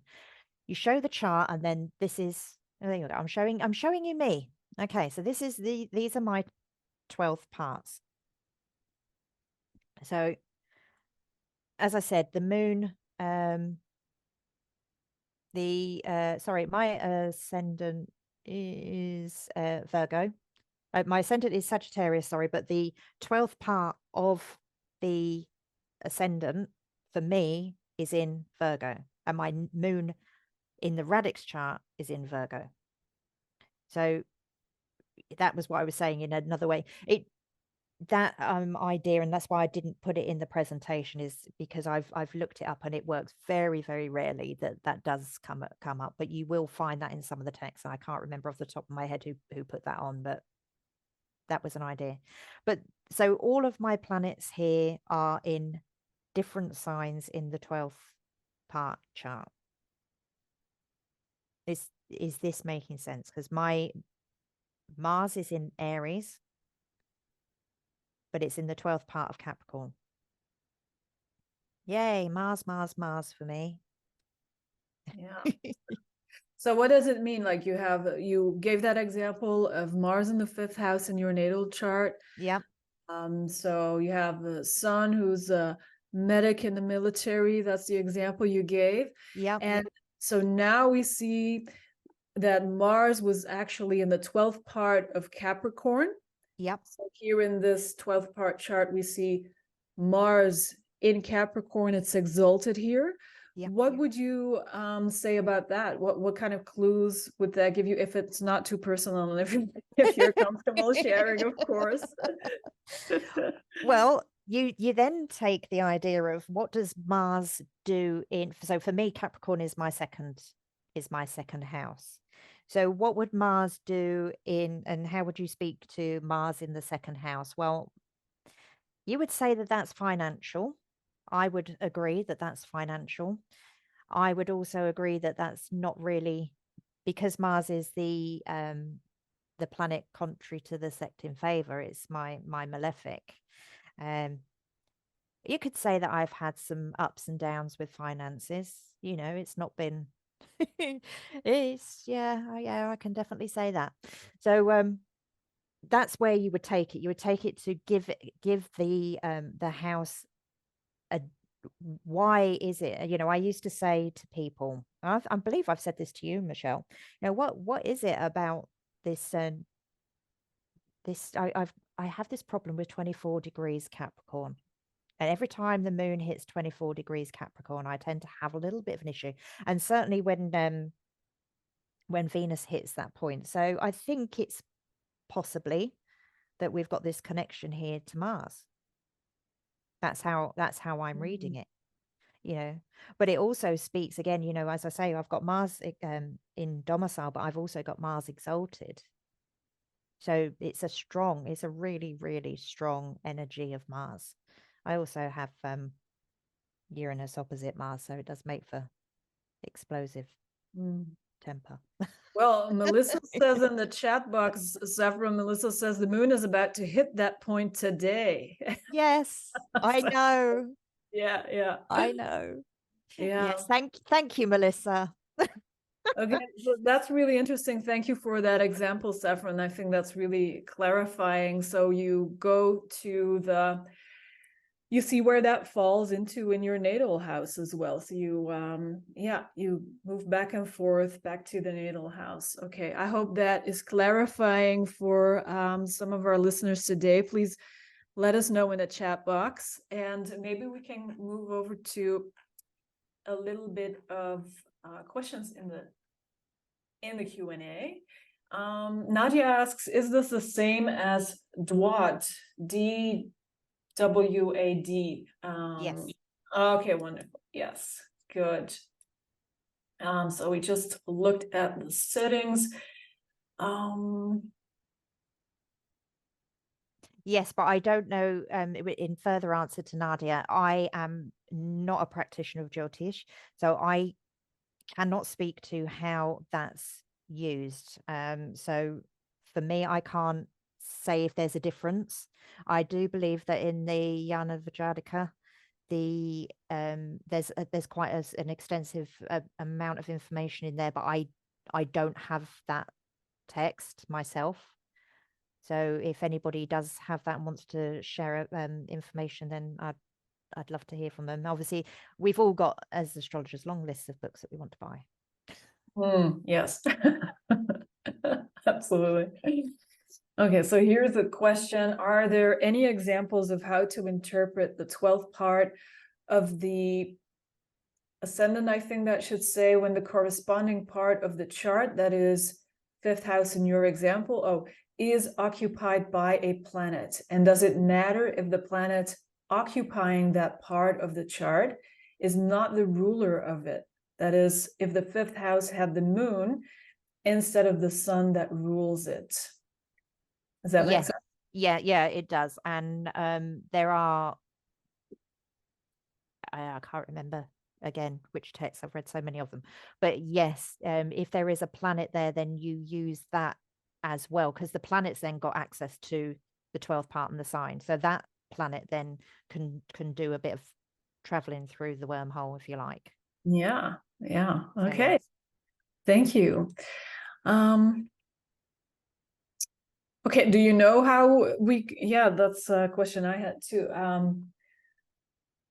Sorry if I missed that, if you said that, but how do we know what degree the planet would be at if we move it to its 12th part sign in the 12th part chart? Yeah, that is, as I was saying earlier, I don't use it like that. Oh, okay, yeah. Okay. Because I think, and obviously you can, but what you would end up doing, you could, and again, go into fractals. You could do a 12-part chart of a 12-part chart of a 12-part chart, or, you know, think about it like zodiacal releasing. You know, we look at zodiacal releasing on astro.com, and I think it goes down 4 levels, but you can do that to the millisecond if you wanted to. You know, and by all means, if that's the sort of thing that floats your boat, then go for it, you know. But for me, any more information than that is just too much. So I really am just looking at from where the, you know, either the ascendant or the planet, what other sign house does it have access to, and leaving it at like that. But as I said, my friend Jolly, she uses it the way you are looking, you know, looking at it from that point of view, and aspects to and from, and what degrees they're in, and, you know. Yeah. Okay, good. Another question is, or 2 questions, the MC placements in the 12 parts, do we use them or not? Yeah, why not? Why not? Why not? Who And am I to tell you whether or not you should use that or not? You know, yeah, absolutely. And I think this person was also anticipating your previous answer here. Zodiacal releasing has a similar nesting of recursive levels. Do people in the ancient world play with that productively? As in, until 0 degrees, 15 minutes of Leo is the Leo of the Leo of Leo. Yeah, so that's it going into fractals. Yeah, Absolutely. fascinating. Yeah, it's the cyclical nature of time that they had a really good grasp on in ancient times. Yeah. When you find the sign of the 12th part, how is that interpreted? We've said that you look at the ruler's condition, but what about if there are any planets in the sign? So we already talked about that. Also, is the expression of the planet in the 12th part filtered through the 12th part sign in a similar way to how we look at decans or bounds? Yeah, and I think that's really what Peter was pointing out to me when we were looking at the Manilius point, is that there's always going to be the duality of energy. You can't have one without the other. If you're going to one space from one area, then you're going to be able to take that energy there and back again. So yeah, I think that's what they were saying, and so yes, I would say so. Okay, thank you. How does the Lord of the Duat differ in influence to the bound Lord? Well, see, the bound Lord, if we Adam teaches this, that the bounds are a bit like a Saturny feel, you know. If I'm right, Michelle, is that right? Is that what he says? And obviously the 12th part, I think, is a little bit more individual than that. I don't know, I haven't found anything in there that says to me it's got this feeling to it, because it's been taken, and I think it's because, and I think it's the same with the decans. I think it's very difficult to pinpoint what the, you know, the energy of the decans, because it's taken from another system and put into this. Yeah, it was so popular that they just kind of, yeah, it doesn't really fit the Hellenistic system, the decans, but they kept using it because it was so popular. Yeah. Yeah, and this is from what we can see, is the Babylonian system that's been brought in. Yes, that's right. Yeah. You know, so we've got 2 systems added in. So how, I don't know, play with it, see how you think, but for me, certainly, it just seems to be very obvious when you're looking at a, you know, an ascendant and asking a question. It just seems to be very obvious that that's what it's speaking to, and it's speaking to the connection of the ruler of the, as I showed in that chart with the with the vehicle document. you know, in both cases, the moon ruled that ascendant, but the moon also spoke the same thing too. You know, it was Yeah, that's the interconnected. thing with astrology and any kind of technique we use, that at that moment the chart will speak to us or it won't. But if we do it backwards and we go try to figure it out in a very technical, cold way, chart is not going to give us much. It's kind of, you can use this technique and experiment with it when you feel the time is right, I guess, or when you really want to explore something and you're drawn to it. I think that's when the chart will actually speak to you, and the significations become obvious, I guess. Yeah. Automatically. Yeah. Okay. Yeah, you gave us lots of food for thought about that as well. Let's see. Do you note the relationships, so the aspects between the planets in the 12th-part chart? No, I don't. And that's why I was saying earlier, I don't do that, but I know people that do. So, you know, by all Yeah. means, if that's how you want to work it, absolutely, you know, go for it. But no, that's not how I personally use it. Okay. All right. What lots of questions about those degrees. We've answered that one. Yes, we do keep, natal house placement. We refer to that when evaluating the planet. Yeah. Are there any remedies? Saffron is a crystal healer. Well, yeah, I mean, as a crystal therapist, yes. But yeah, you would have to have a look and see what was going on with all of the dignities. You know, what are you looking to remedy? You know, so yes, I would say. Okay. Right. What exactly is this technique highlighting? What would we use it for specifically? Yeah, when do you feel like, oh, it's time to look at the Dodecaton Moria? Well, for me, with every chart, certainly for the ascendant, you know, so for that, the Search of the Heart, the book that I've been plugging for Benjamin Dykes, I don't know him personally, and I'm not getting any money for this, just in case anyone's, I keep mentioning it, but that is a text actually on horary questions.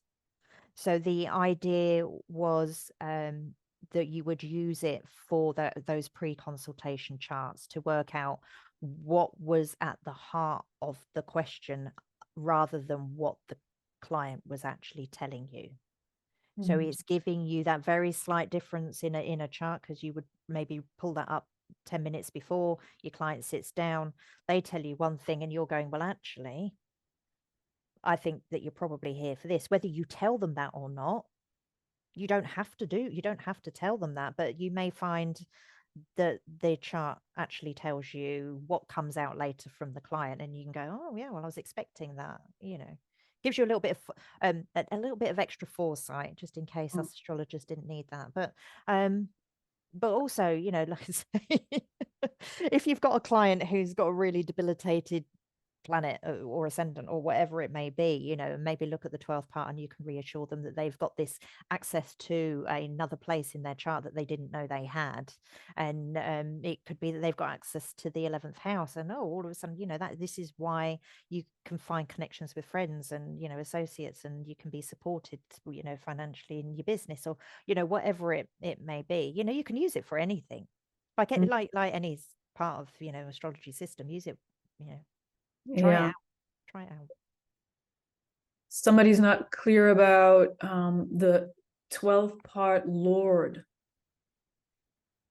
You know, does it have a voice? You know, should we look at the natal placement of the 12th-part Lord, and also bring in the topics of the houses that are ruled by that 12th-part Lord? Yeah, You absolutely. can do that, right? You can make as many connections as you want, as long as you don't get confused. But it's maybe that's a good rule. But it was, you know, like you was asking me earlier about, you know, Mars in Capricorn. You say, you know, same. Yeah, right. Good. Well, we're running out of time. So somebody says, I find it works very well with horary. Yes. That's all they tried so far, but yeah, let's get experimenting. But first, I just want to take you all to Saffron's website for a moment. Let me just get it for you because I lost it. Yes, there we are. And I think it will be great to watch this again. The replay will be up very soon on the nightlightastrology.com website. But here is the Divine Bay Tree, where you can find Saffron's website and services. Let me move you through that. So if you want to get a reading with Saffron, please do. She has tons of interesting things to say. My goodness, Saffron, you've been practicing astrology for such a long time. You've got an abundance of knowledge. Oh, you make me feel old. But yeah, wise, I would say wise, Saffron, not old. So go and have a look at Divine Bay Tree. And I will, is there anything you're offering right now? Anything that you want to let people know about, Saffron? Anything that's going on? Well, at the moment, nothing other than this was the highlight of my month. But yeah, I mean, come and speak to me. What I really wanted to get from this talk was some conversation with people, find out what, other ways that they found of using this. If you do find something, later on in your studies, come and speak to me about it, because I don't think there's enough people actually discussing this at the moment. But I hope that this talk is actually going to get that out there now, and more people are actually going to start using this technique. And I think it will be really interesting to see how other people use it. So yes. Yeah, you. absolutely. Right. Thank you so much, Saffron. Hey everyone, thanks so much for sticking around. I'm really happy to be joined by my wife Ashley, who is an herbalist. Hi, Ashley. Hey. And yeah, I'm really excited to be helping Ashley promote her upcoming program, which is something that you actually began teaching many years ago, this Herbal apprenticeship program. I think it was 2011 or 12 that it got started, right? Right. Yeah. Yeah. So it's been over 10 years I've been offering this course, and yeah, it's my favorite thing to teach. Yeah. And just to be clear, because some people on my channel, most people know you because you pop on here or there. We talk about herbs and astrology. There's an attraction in our marriage and an attraction in the subject matter that is old. Like we've been together for, 14 years in our relationship going on. And we've always had a fascination with each other's areas of expertise. And we've done lots of things to marry them together over the years, in addition to literally getting married. And and actually, herbalists and astrologers have married the subjects of herbs and planets together for thousands of years as well. Now, your program is focused on, uh, herbalism. It's not an astrology course, but there is certainly a lot of overlap in terms of the energetics and the spiritual approach to herbalism that you take. And so I was hoping that we could start off just by telling people a little bit about the program. You're coming to this after taking a little bit of time on maternity leave. Our kids were not yet in school. Now they are. You're coming back to work. This is really exciting. The new program launches at the end of April. I'm going to put it up on the screen so people can see it. You can find it at skyhouseherbs.com. Enrollment is open now. The course begins. You go under courses, Herbal Foundations Apprenticeship at the end of April. Tell us about it. Well, this course, I guess my goal in redesigning the apprenticeship course that I've been teaching for 10 years is to make it even more personal and to allow people to study the material, digest it at their own pace. So what it's going to be is a combination of kind of three main parts. The first one is the recorded material. So there's going to be modules that will be released, and people can listen to them as they have time. The second part are live classes where we will meet live on Zoom and talk about the module, I'll answer questions, I'll give even more information about it. And then the third part is the sacred plant pairings. And so I've always taught the herbal portion, like the plant diets, one at a time, but this year I'm going to do it in pairs because I think you can learn a lot by comparing and contrasting herbs. So for every module, you'll have 2 herbs to study, and you'll get a little cheat sheet about them before you start the module. And then you'll have an opportunity to work with those 2 plants and blend them and keep them separate and just really work with them closely. Because my goal is that I want people to be able to find information that they can really use in their own lives, maybe with clients, whether they have a professional herbal practice or maybe they're a therapist in a different field, that they'll know these plants so that they can work with them really comfortably. I love the different modules that you have, just so we can preview them for people. Module 1 is Vitalism and the Heart of Herbalism. Module 2, Building Your Home Apothecary. They're so diverse. I love Module 3 is my favorite, Plant Spirit Medicine. Energetics and chemistry. You have such a holistic approach. It's what I've always loved about your teaching. You'll teach about the doctrine of signatures. You'll talk to people about how to communicate with plants, how to think of them as teachers that are living beings, that have personalities, that aren't just, phytochemistry or whatever. But you will also teach phytochemistry. And I think that you have this really well-rounded way of helping people be intelligent about the plants, about the body, about the systems of the body, but also not afraid to use energetic systems, not afraid to take something from the kinds of energetics that ancient mystics were working with, whether that's the elements or whether that's, some of the overlay with things like Ayurveda, Chinese medicine. You take what's useful on a symbolic and energetic plane and on a personal connection level with the plants, and you marry it to really smart scientific research. I think that's rare. You don't see that a lot. Well, thank you for saying that. Yeah, to me, it's all language. They're just different languages that we talk about the same thing. And I think the more diverse our languages as herbalists, the more we can reach more people. And that's kind of my goal. Like, I want everyone to be able to identify plants, use plants. So we need to diversify the languages we speak so we can talk with our physicians, so we can talk with a therapist, we can talk with a mystic, right? We can talk with children, and we have a language that everyone can use. You talk in the program, in your modules, you have stuff on digestive and gut health. You have stuff on detoxification, colds and flus, and dealing with virus seasons. You talk about tissue states, and you're talking about how to give things to your kids for helping them maybe at times even relax before bed at night. We use a lot of different things with our kids. I love this, that you have called this I'm going to find the phrase where you use, and I'm going to mess it up. A community herbalist.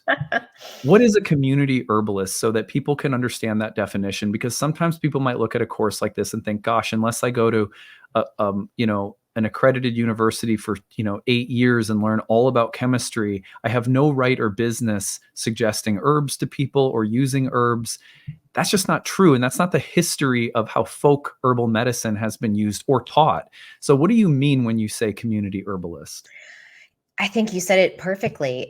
This is the people's medicine, and our grandmothers and great grandparents used plants as medicine. There's nothing actually that hard about the practice of herbal medicine. It's just getting to know the plants and getting to know the times when they're most useful. I really envision that this course, people can take it and yes, use it for themselves, number one, because I think a lot changes when we have the personal experience, and then using it in your family, whether that's just, maybe making a tea for your dog, or, if you have kids, or maybe you just have a partner, maybe you have plants you can use, and we'll talk about taking care of a garden, but using it for yourself, for whoever's immediately around you, and then taking it beyond that, because it's likely that at some point, you're going to be talking with someone. They're going to say, oh, I've got this digestion thing and I've tried this and this. And they might say, hey, you're studying herbs. Is there anything that you would recommend? And you know what? You'll probably have a few ideas. And that, you never know how one way that you help someone out there in the world might trickle and then help others and more people. So I think through the self-knowledge and studying this knowledge in your own body, it'll naturally, it's like, impossible for it not to spread out and start to affect the broader community. Yeah, I think that's really important. This is also for that reason, because we have a vision. I mean, you guys know through my Kickstarter, you guys helped us build a community herbal medicine garden that Ashley's been hosting free and donation-based events out of, that the donations go back to right back into the garden and just growing the medicine that we then find ways of harvesting and giving to other people or letting other people come and harvest. We have a vision, and we always have, back to the days when we had our yoga studio in Maryland. We have always had a vision of making this sacred knowledge accessible to people.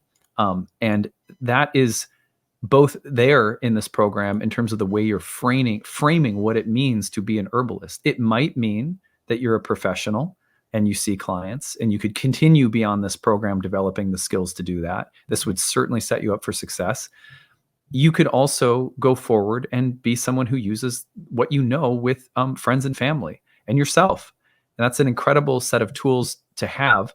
The program's also very accessible from both a programming standpoint and a price standpoint. I'm going to take you back over and show everybody the programs. The modules are pre-recorded, but then you meet outside of the modules for discussion, community, Q&A, and sort of development and integration. So people can attend those live. If they miss those integration sessions, they can also watch the replays of those. So Absolutely. Yeah. anyone could take this at their own rate, as slowly or as quickly as you wanted to, really soak it in, or blaze through it. And, and then we can certainly, beyond this program, as Ashley perhaps makes more advanced programs available as she's easing back in out of maternity leave, can help you with further development or recommend you to many other wonderful programs where you could continue your studies.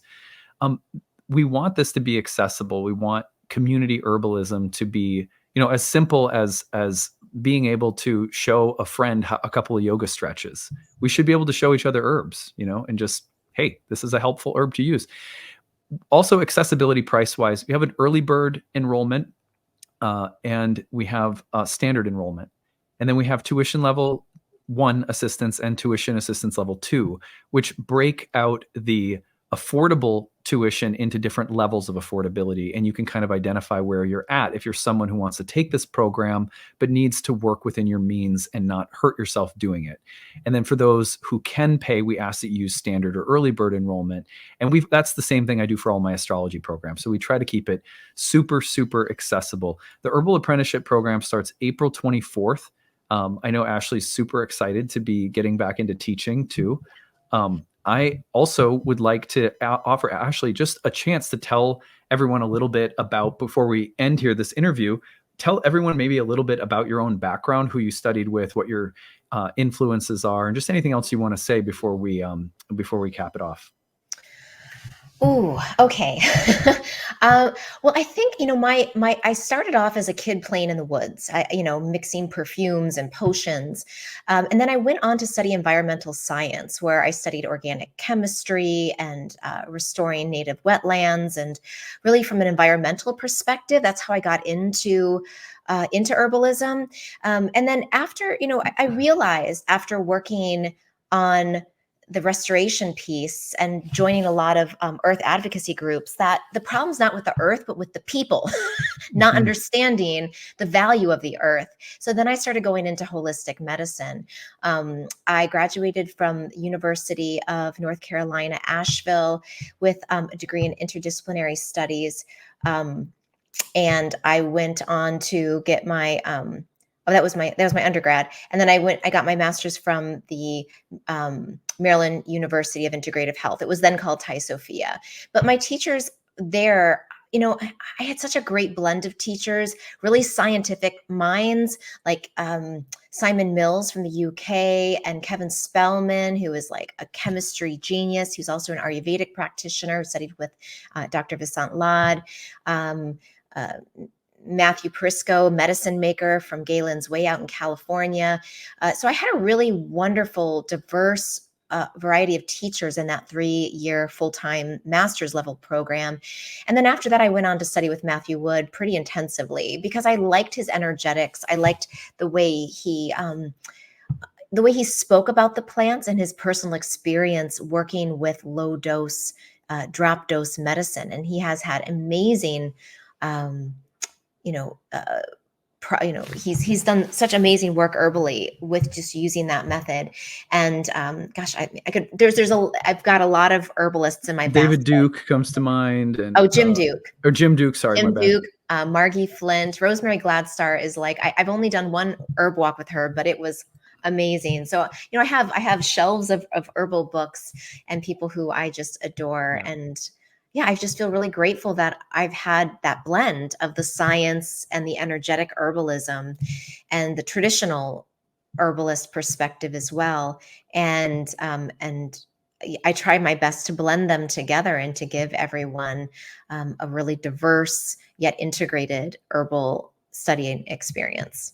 Yeah, absolutely. You get that. That is exactly what you'll get if you sign up for Ashley's program, which I encourage you to do. If this is the kind of thing that interests you, you won't regret it. It's a fantastic course with someone I absolutely love, obviously, but also like a really, truly fantastic human being and teacher of plant medicine.